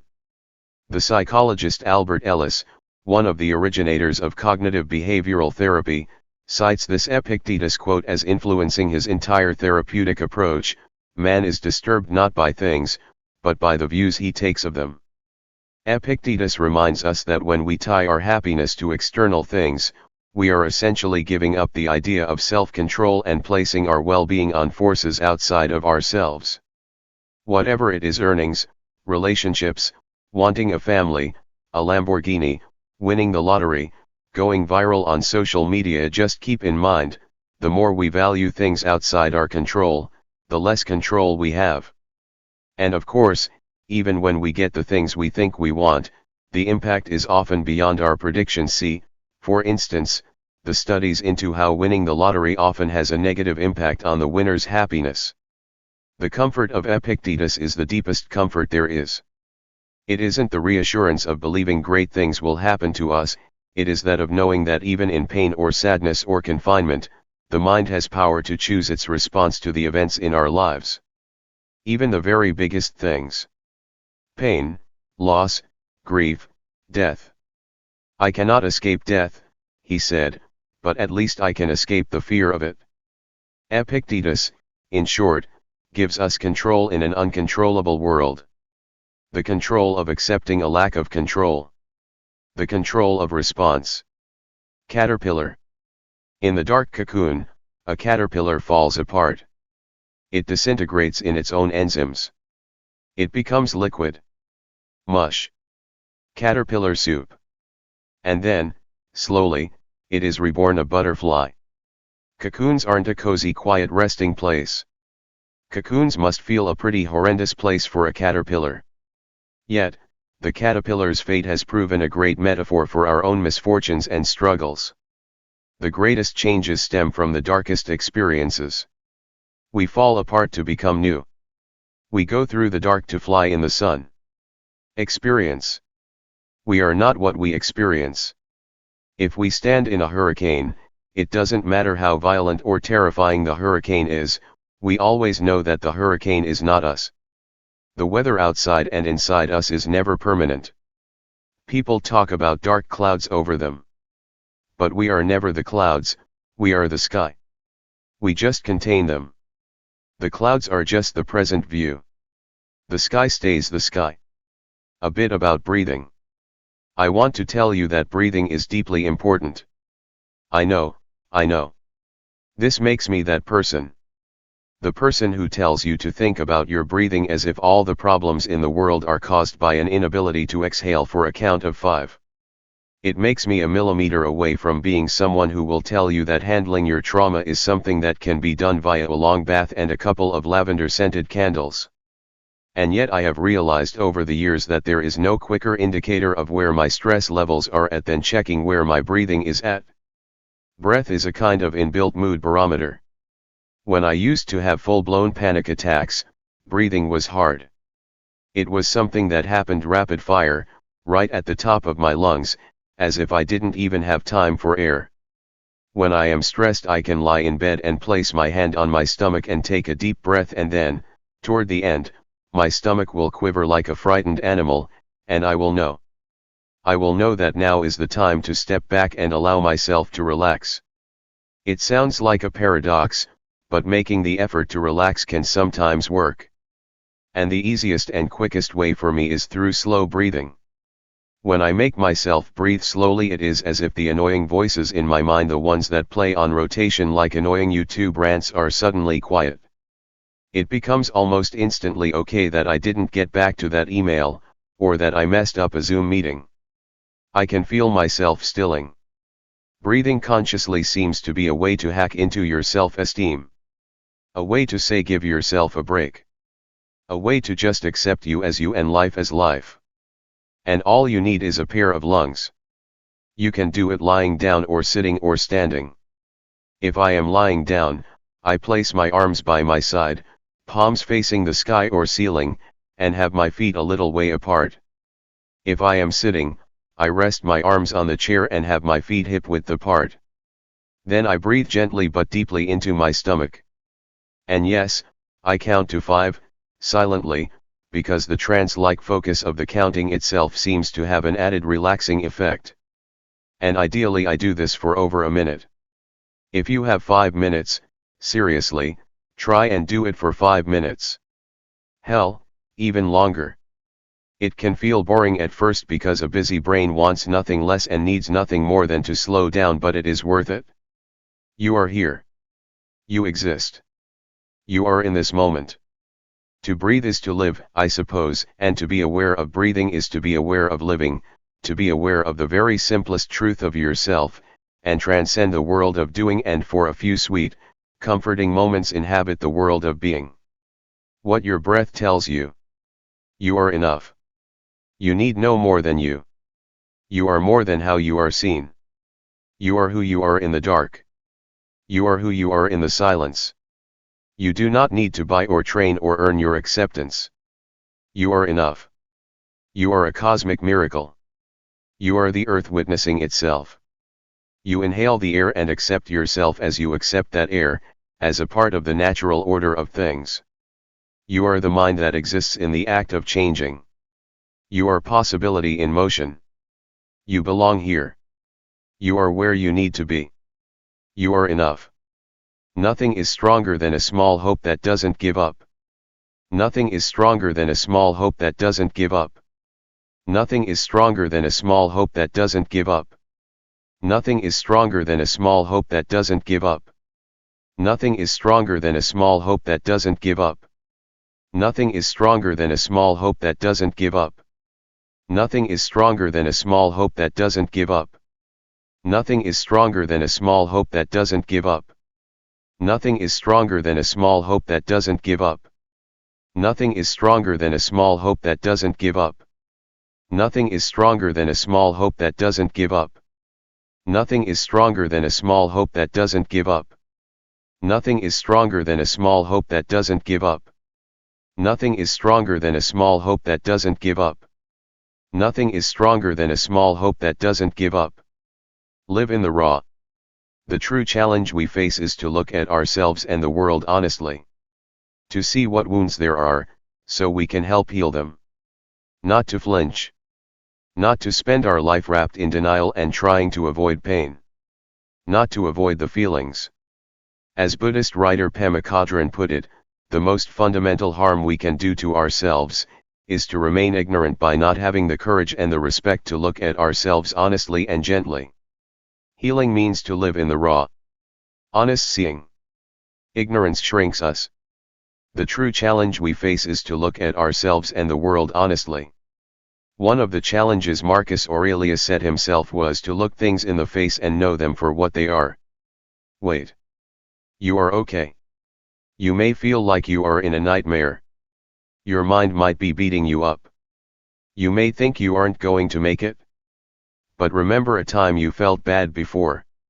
And think of something good that happened since, in the interim. That specific goodness may or may not happen again, but some goodness will. Just wait. The cure for loneliness. Loneliness isn't an absence of company. Loneliness is felt when we are lost. But we can be lost right in the middle of a crowd. There is nothing lonelier than being with people who aren't on your wavelength. The cure for loneliness isn't more people. The cure for loneliness is understanding who we are. Patterns. It is easy to get stuck in a pattern of behavior. Think of the people you know. Do they do some of the same things over and over? Do they like the same kind of food and drink? Watch the same kind of TV? Read the same genre of books? Do they get up and go to bed at roughly the same time? Do they say the same kinds of things? Have the same kinds of thoughts? Do you? Do I? Yes. To be human, to be alive, is to fall into patterns of behavior. Some of these patterns are good. We are drawn to the comfort of routine, and we settle in, but there can also be a discomfort in going through the same motions. Just as slumping for hours in the same position can be bad for our backs, it is also true that taking the familiar and repetitive path of least resistance can cause our lives to become a bit stuck in place. We become outdated algorithms needing a new and bigger sequence. The act of changing our routine is good for us. Even something as simple as rearranging apps on a phone helps us to resist the automatic default of muscle memory. As Tara Brach put it, perhaps the biggest tragedy in our lives is that freedom is possible, yet we can pass our years trapped in the same old patterns. We may want to love other people without holding back, to feel authentic, to breathe in the beauty around us, to dance and sing. Yet each day we listen to inner voices that keep our life small. The discomfort zone. A kind of timidity can set in with familiarity. A fear of change. We can end up stuck in jobs we don't like, in unhealthy relationships, with similar unhelpful attitudes. We call this the comfort zone, but often it is the opposite. A discomfort zone, a stagnation zone, an unfulfilled zone. It is surprisingly easy to walk through and out, once we decide to. And what we see beyond the discomfort zone is in fact a deeper comfort. The comfort of being the best possible version of us. Beyond the pattern or code of established behavior. Less coded, more human. Stuff. You don't always have to do stuff. Or achieve stuff. You don't have to spend your free time productively. You don't have to be doing Tai Chi and DIY and bread making. Sometimes you can just be and feel things and get through and eat chips and survive, and that is more than enough. Ferris Bueller and the Meaning of Life. Ferris Bueller's Day Off, 1986, is the best teen movie of all time, but for years I had a problem with it, even though I enjoyed it immensely. John Hughes's tale of a popular teenager skipping school by faking illness, then having a sensational day out in Chicago with his best friend and girlfriend, annoyed me because I thought Ferris was selfish, and this seemed like a movie where liking the central character was essential for its enjoyment. My issue was that he uses his best friend, Cameron, by making him take his dad's vintage Ferrari on their adventure, even though Cameron will get in major trouble for this. Rewatching the movie, though, I realized I'd got it all wrong. Really, this isn't a movie about the eponymous Ferris. This is a movie about Cameron. Cameron is the emotional center of the film. He is the one who makes the most significant transition from a depressed, possibly suicidal, outwardly privileged teenager who frets about the perceived meaninglessness of a future containing college and adulthood, to someone with self-esteem, who is able to live in the present, and to stand up to his strict father and his oppressive rules. When Ferris starts the movie with his famous monologue, he talks straight to the camera, but the core message is one he spends the rest of the film teaching Cameron: life moves pretty fast. If you don't stop and look around once in a while, you could miss it. Ferris is basically a 1980s version of Marcus Aurelius saying, "Dwell on the beauty of life." He is a mix of Eastern and Western philosophy. Buddhist mindfulness fused with American individualism, though he wouldn't want to be part of any ism. A person shouldn't believe in an ism, says Ferris. He should believe in himself. But Ferris isn't just out for himself. He is out for his friend too. He is out for us. As with all the most comforting films, the film gives us permission to feel. It helps us live. Films that comfort. Jaws. Because it shows that we need to acknowledge our fears before we beat them. Meet Me in St. Louis. Because of the songs. Because of the colors. Because of Judy Garland singing "Have Yourself a Merry Little Christmas." Because it invites us into the beautiful and bittersweet comfort of another time, another place, another family, another reality. And because I watched it on a day I felt terrible and it gave me a better place to exist. The Great Escape. Because it shows that you can cope with any situation so long as you are building a tunnel out of it. Butch Cassidy and the Sundance Kid. Because it exudes a golden fireside glow and makes us remember that we can live forever inside a freeze frame if it is a good enough moment. See also The End of the 400 Blows and The Breakfast Club. E.T. Because you become a child again when you watch it. It's a Wonderful Life. Because it makes you realize your existence has unseen value. The Peanut Butter Falcon. Because it shows the redemptive power of friendship. The Count of Monte Cristo, 2002 version. Because this swashbuckling adventure is the definition of escapism. Pretty in Pink. Because it has the greatest pop soundtrack in the history of cinema. Ray. Because well-crafted biopics are always inspiring, especially when the subject is Ray Charles. My Neighbor Totoro. Because Hayao Miyazaki's masterpiece is a film about the power of wonder and magic to comfort us through traumatic times. Harvey. Because it is James Stewart talking to an invisible rabbit. Breaking Away. Because it is a highly underrated film about cycling that I watched when I was feeling low and found solace in its gentle comedy and drama. Any Mission Impossible movie. Because there is something comforting about watching Tom Cruise risk his life to defy the laws of Newtonian physics. The Sound of Music.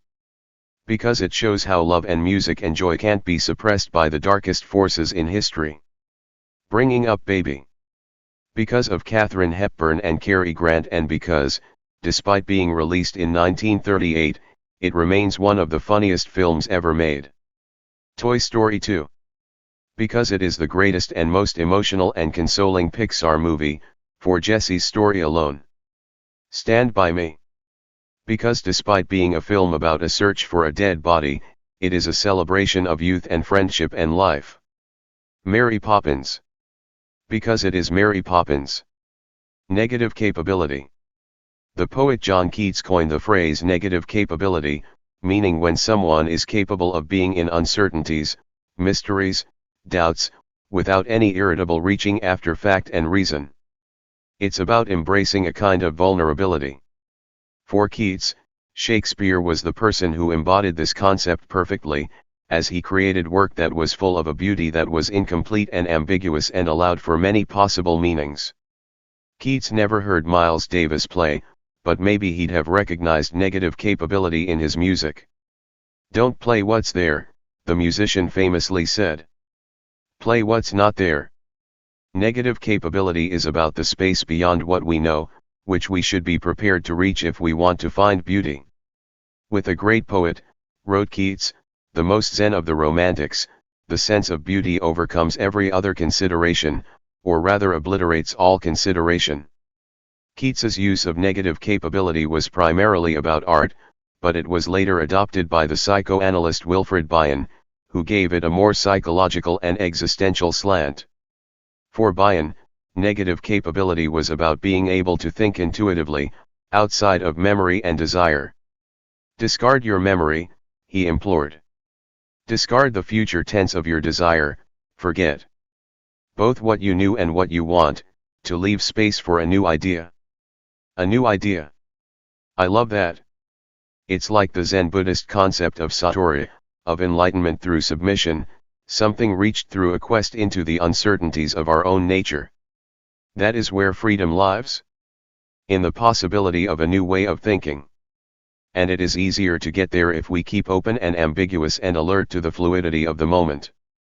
Maybe we only exist because of some cosmic negative capability that conjured the universe into being out of the void. It is okay not to know everything.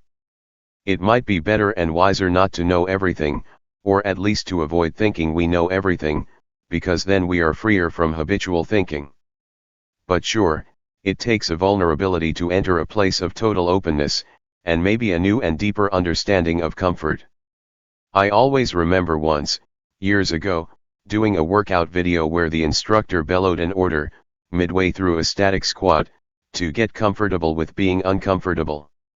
Now, it may be a bit of a reach to equate advice offered in a workout to negative capability and Zen Buddhism, but I feel we reach a higher kind of comfort, a closer union with who we actually are, when we are willing to move out of safe and known patterns toward to be Kichian about it, the unknowing beauty of life. As Wilfred Bion put it, beauty makes a very difficult situation tolerable. We don't have to work everything out. We can just witness the beauty. Why break when you can bend? You don't have to cope with everything. You don't have to handle everything. You don't have to keep a lid on everything to get through a day. You can't turn tides. You can't defy gravity. You can't go against the grain without getting splinters. But you can drop the disguise. You can feel what you feel. You can stretch out inside yourself. You can cry. You can feel. You can show what you are. You can, in fact, be you. We have more in common than we think. It is easy to hate everyone these days. It's easy to go on the internet or switch on the news and feel despair. It's easy to find reasons to be angry. We have social media apps whose very business model depends on our ongoing capacity for fury and frustration. It's easy to be surrounded so entirely by a single view that almost anyone without that view becomes alien. But we can look at the world through more than one lens. If we look at people through the lens of emotion, at the feelings that drive opinions, rather than the opinions themselves, it's easy to see the things we share. The hopes, the fears, the loves, the insecurities, the longings, the doubts, the dreams. Other people can be wrong, and we can be wrong, and that is another thing we have in common. The capacity for fucking up. And for forgiving. Forgiveness. Forgiving other people is great practice for forgiving yourself when the time comes. A note on introversion. Introversion is not something you fix via extroversion. You fix it by seeing it as something not to be fixed. Let introversion exist. Allow journeys inward as well as outward. Resting is doing. You don't need to be busy. You don't need to justify your existence in terms of productivity. Rest is an essential part of survival. An essential part of us. An essential part of being the animals we are. When a dog lies in the sun, I imagine it does it without guilt, because as far as I can tell, dogs seem more in tune with their own needs. As I grow older, I think that resting might actually be the main point of life. To sit down passively, inside or outside, and merely absorb things: the tick of a clock, a cloud passing by, the distant hum of traffic, a bird singing, can feel like an end in itself. It can actually feel and be more meaningful than a lot of the stuff we are conditioned to see as productive. Just as we need pauses between notes for music to sound good, and just as we need punctuation in a sentence for it to be coherent, we should see rest and reflection and passivity and even sitting on the sofa as an intrinsic and essential part of life that is needed for the whole to make sense. Mystery. Think of the works of art that stand the test of time, from the Mona Lisa to Middlemarch. There is always something unsolvable about them. Something critics can debate passionately centuries later with no final certainty. Maybe the art of living is like that too. Maybe the purpose is the mystery, not beyond it. Maybe we aren't meant to know everything about our lives. And maybe that's perfectly okay. The comfort of uncertainty. Uncertainty feeds our anxiety. Uncertainty and anxiety are intrinsically linked. The more anxious we are, the harder we will find tolerating uncertainty. We might write lists, avoid delegating. We might seek constant reassurance. We might double-check that we locked the door, or repeatedly want to call someone to check they are okay. We might find ourselves clasping control and unwilling to trust others. We might want to retreat from an anxious world and stay indoors and procrastinate. We might want to escape it altogether by losing ourselves in a world of distraction. We might fill every second of our day with busy activities, with work, with pleasure, with our other addictions. Of course, none of these things address the root problem. Uncertainty still remains. The only way, ultimately, to deal with uncertainty is to accept uncertainty. Because we can't escape it. However we choose to timetable our days and our calendars, uncertainty still remains. This is a stubbornly uncertain world, and we have to deal with that. And one way to deal with it is to see the value in uncertainty. Far from being a curse, uncertainty can be a source of hope. Okay, so yes, it means that the things we are looking forward to might not be as good as we want them to be, but it also means that the things we dread might not be as terrible as we imagine. For instance, how many times have you heard people talk about blessings in disguise? How many times have we heard about someone who has been afflicted with a terrible misfortune, an illness, a redundancy, a bankruptcy, whatever, then ends up feeling thankful for it, or at least for some aspect of it. The moments of deepest pain in my life were also the moments I learned the most about myself. Just as some of the things we look forward to aren't as good as we planned, like a disastrous vacation or a nightmare job that sounded good on paper, a marriage that turned sour, so it is true that many of the hard things in life arrive with lessons or silver linings or a welcome new perspective or reasons to be grateful. So, while we see uncertainty as innately unwanted, because it means bad things might happen, uncertainty is also our protection against bad things.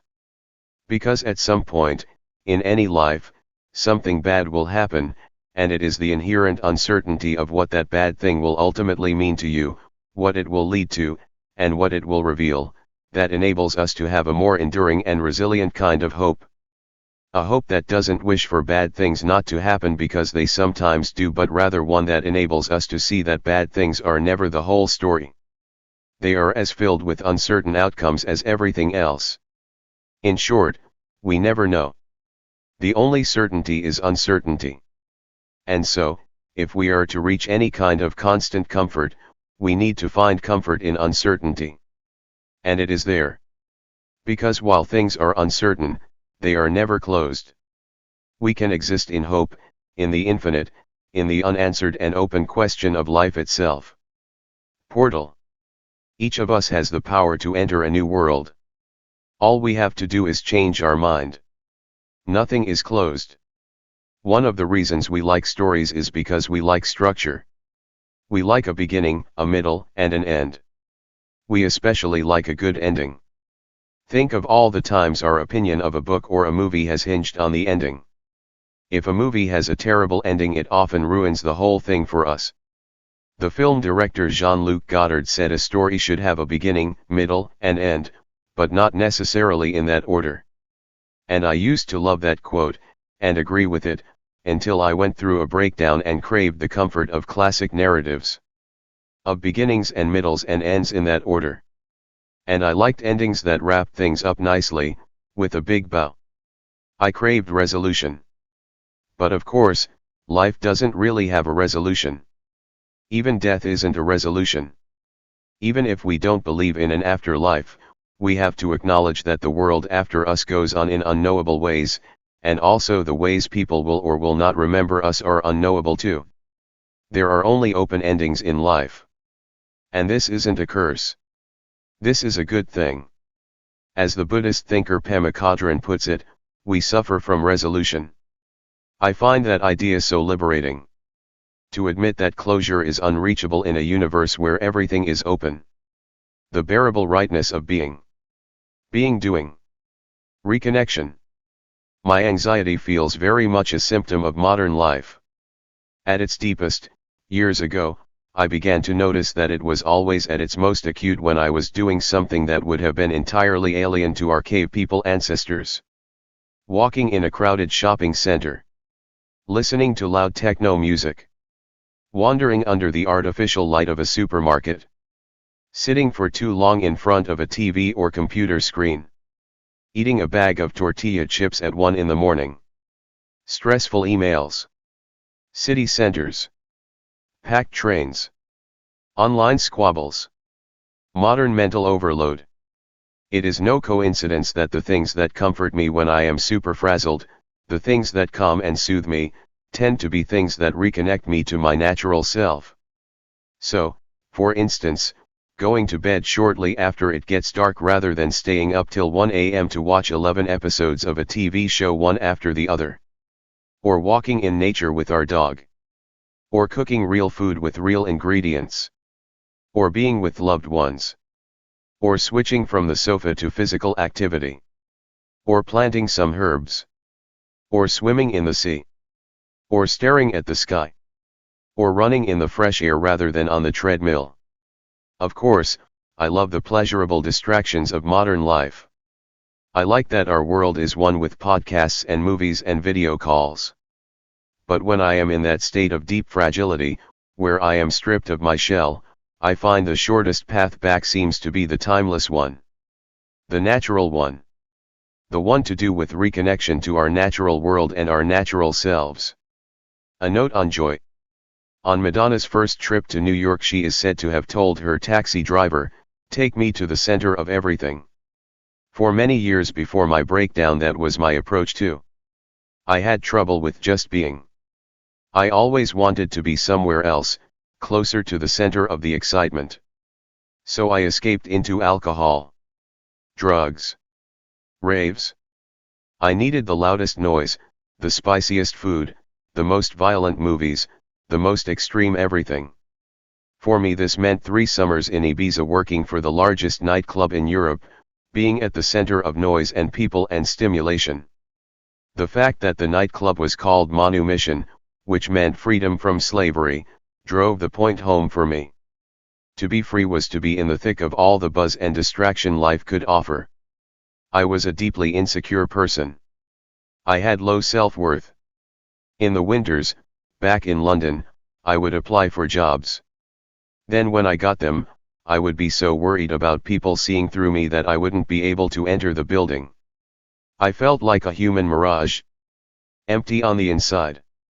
So rather than face the void, I tried to escape it. The only problem is that you can't run away from yourself.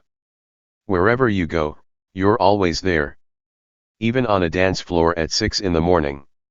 Running away from yourself is like trying to run away from a lamppost with a bungee cord tied around you.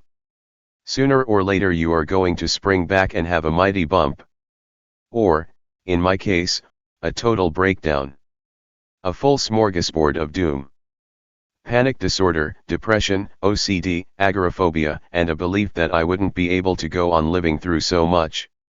Which is the irony, of course. My desperate desire to avoid pain and discomfort led to me feeling the worst pain and discomfort of my life. It trapped me inside it. For days, months, years. And to get out of that I had to ultimately find some kind of acceptance. This might be a funny thing to say in a book with comfort in the title, but pain is a part of life. A part of all life. And so it is also a part of the good stuff too.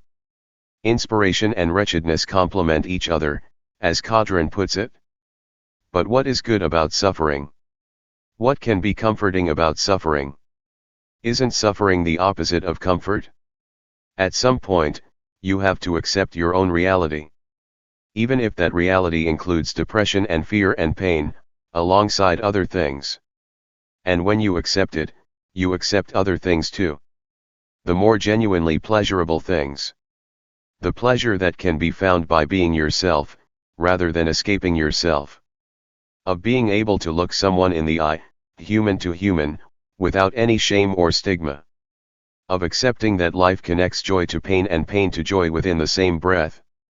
I didn't need to go out and grab life. I was life. A spinning coin. Uncertainty is the cause of anxiety, but also a solution. While everything is uncertain, everything is hope. Everything is ambiguous. Everything is possible. We exist on a spinning coin. We cannot predict how it will land, but we can enjoy the shine as it spins. You are alive. You can sound confident and have anxiety. You can look healthy and feel terrible. You can speak well in public and be a wreck. You can be externally privileged and not mentally privileged. You can lift barbells and be weak. You can have everything and feel nothing. You can be cut adrift and look ashore. You are something far deeper than your surface. You are something far deeper than your identity. You are not a value that shifts on a stock market of external opinion. You are part of something bigger. You are part of life. You are part of all life. You are an expression of life as much as a dolphin or a lion is an expression of life. You are part of the whole as much as you are an individual. If your individualism manifests itself at the cost of your connection to the whole, you might stumble, but you always have the chance of reconnection. Because life is the way to reconnect with life. And you are alive. 1. Numbers are addictive, because they enable us to measure and compare and quantify while also making us feel there could always be more. And numbers and comparisons are everywhere. Social media followers. Body measurements. Income brackets. Age. Weight. Online rankings. Click counts. Unit sales. Likes. Shares. Step counts. Sleep counts. Word counts. Test scores. House prices. Budget reports. Stock market valuations. Numbers, numbers, numbers. And the numbers get in. They make us compare. We compare to other people and we compare to ourselves. We don't necessarily do it in a negative way. We might want the best for other people. For our friends and our family. But far too often numbers are involved. I think the numbers get to us. Every value is numerical. We become finite and measurable and of variable value. We lose our sense of infinity. Of life itself. Where numbers exist, measurements exist. And measurements limit us. Because measurements take us from an infinite perspective into a finite perspective. Only finite things can be measured, after all. 1, 2. If you truly feel part of a bigger picture, if you can see yourself in other people and nature, if this you becomes something bigger than the individual you, then you never truly depart the world when you die. You exist as long as life exists. Because the life you feel inside you is part of the same life force that exists in every living thing. Power. The most powerful moment in life is when you decide not to be scared anymore. Growing pains. When everything goes well, we tend not to grow. Because to grow we need to change, because growth is change. It is generally when we face hard times that we evolve. Often we need to fail in order to learn, just as a bodybuilder needs weight to resist against. It is impossible to grow in a world without struggle. Suffering has been stronger than all other teaching, and has taught me to understand what your heart used to be. I have been bent and broken, but I hope into a better shape. Charles Dickens, Great Expectations. How to look a demon in the eye. It's easy to want to run away from bad feelings. When we feel sadness or fear we greet them as problems to be instantly solved or dismissed. I can remember that when I was first in the middle of a deep depression, I wasn't just feeling depressed. I was feeling depressed about feeling depressed. Anxious about feeling anxious. And so, inevitably, the negative feelings kept on multiplying themselves. The key to recovery lay in acceptance. This was the paradox. To escape depression I had to get to a point where I accepted it. To stop having panic attacks I had to get to a point where I almost invited them. I would feel that sudden heightened alertness symptomatic of panic, and I would say to myself I want this. This is not a strategy you should necessarily follow. And I certainly don't mean to belittle the horror of a full-blown panic attack. I know as well as anyone how utterly terrifying it can be to feel trapped in your own mind when it is in total free fall. But after 100 or so panic attacks I realized something about them. They were self-referential. They fueled themselves. I mean, the panic became worse because I was panicking about the panic. It is a rolling snowball of its own making. But if I stopped myself being frozen about the panic, if I melted into a state of acceptance, the panic snowball ended up running out of the ice-cold terror and couldn't grow. Eventually it would float right through. My mind would watch the panic rather than fight it. A totally different type of engagement. Sometimes, situation permitting, rather than trying to ignore the panic or walk it off, I would just lie down on the floor and close my eyes and really focus on it. And when you really analyze fear, you realize, first, that it is only a natural part of us. And second, that it is the sister of hope. Because both are born from the uncertain fabric of life. In Tibetan, the word redak is a portmanteau of the words reva, hope, and dakpa, fear, acknowledging they coexist and both stem from essentially the same thing, uncertainty. When we analyze rather than evade our darkest fears, we learn that even our largest demons are not as invincible as they first appear. Often, when we stare at them, deeply, they disintegrate before our eyes. Remember, there will be other days. And other feelings. Opposites. What would big mean if there was no small? Opposites rely on each other to exist.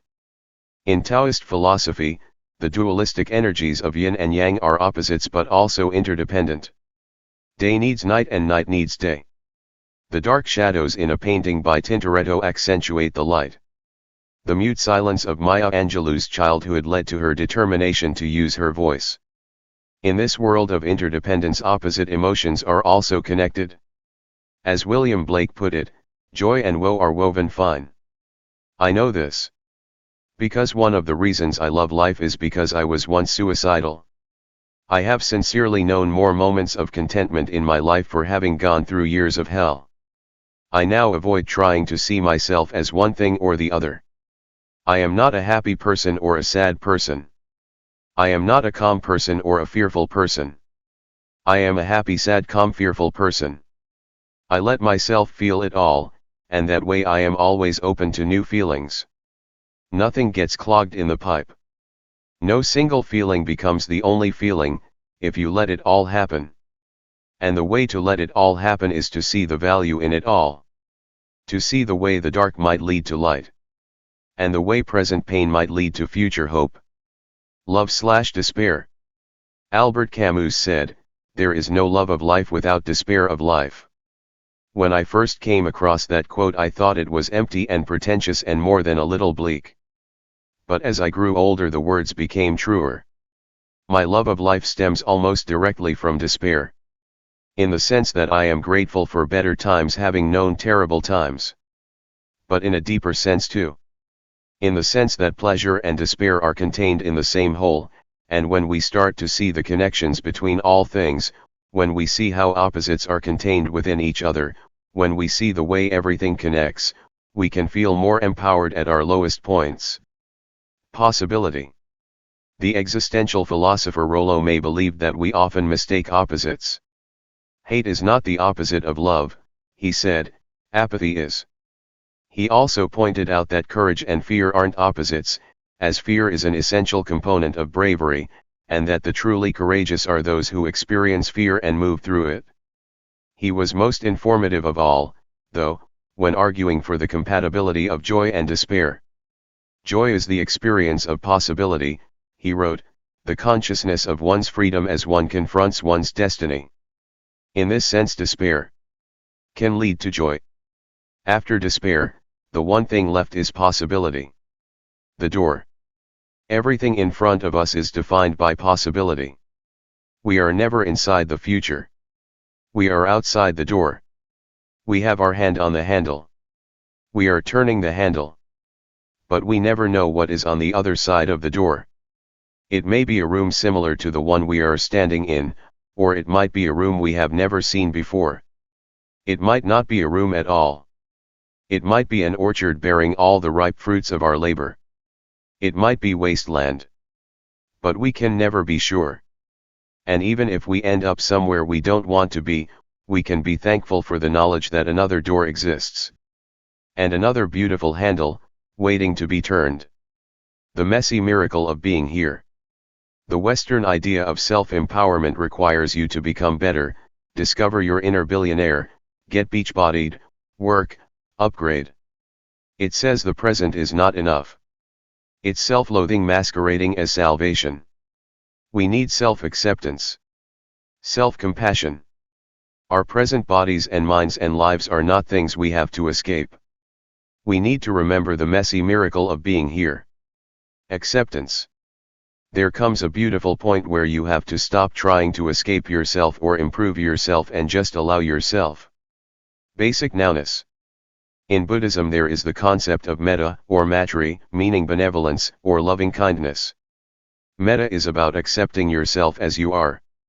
There is no intent to change you, but rather an acceptance of yourself and all things as change. As Pema Chodron explains in When Things Fall Apart, what makes this concept radical is that there is no attempt to become a better person. It is about giving up control altogether and letting concepts and ideals fall apart. This starts with realizing that whatever occurs is neither the beginning nor the end. Once that happens, you can see that whatever you are feeling is within the normal human range and has been felt by humans since the beginning of our history. Thoughts, emotions, moods, and memories come and they go, and basic nowness is always here. The concept of metta goes beyond self-compassion, though. In a metta meditation the aim is to extend compassion first to yourself, then to family and friends, and then beyond that to all beings. Even the difficult ones who annoy us or make us angry. Often this is done via a mantra that begins by focusing on ourselves, then moves on to focusing on all of life, spreading out in widening concentric circles of compassion like ripples in a pond. May I be safe and live happily. May she be safe and live happily. May they be safe and live happily. May all living beings be safe and live happily. It's beautiful. The idea is that extending compassion to all things helps us to connect to the unity of life. We feel the world's suffering but experience too the joy of life and all nature. We become a part of all things through compassion. We become the metaphorical fire, earth, air, and water. We become what we always were. Life itself. How to be an ocean. You haven't failed. In a moment of sadness. You haven't lost. In a moment of defeat. You are not a statue. Standing in an eternal contrapposto. You are a thing in motion. A rising tide, a cresting wave. Your vast depths witness. Every marvel, every wonder. You are, then, marvelous. And wonderful. So. Don't fight the moon. Allow every tide. And give all your wrecked ships the space to hide. More. In troublesome moments, the beauty of life can come into sharper focus. And the things we learn in the bad days serve us in the good times. Just as the promise of good times helps us through the bad. Everything connects. All life is within us. Fear to calm, hope to hopelessness, despair to comfort. A grain of sand can tell us about a universe. And a single moment can teach us about every other moment. We are never only one thing. Just as our ancestors saw the world as a composite of earth, fire, water, and air, so we can see in any moment, in any individual, a connection to all the other elements of that existence. We always have the possibility to be more. To be bigger than any current crisis or worry. To discover something new about the landscape of our mind, not by adding to it but by realizing it was there all along. The way a page in a book is there even if we haven't read it yet. We always have more inside us than we realize. More strength, more warmth, more compassion, more resilience. The world can surprise us, sure, but we can surprise ourselves too. End. Nothing truly ends. It changes. Change is eternal. In being change, you too are eternal. You are here. In this moving moment. And in being here, you are also forever. A fire becomes ash, which becomes earth. Sadness becomes joy, sometimes within the same cry. Birds mold feathers, then grow new ones for winter. Love becomes grief. Grief becomes memory. Wounds become scars. Doing becomes being. Pain becomes strength. Noon becomes night.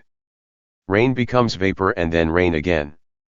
Hope becomes despair, then hope again. A pear ripens, falls, transforms as it is tasted. A caterpillar disappears into its silk-wrapped cocoon, and things go dark and then.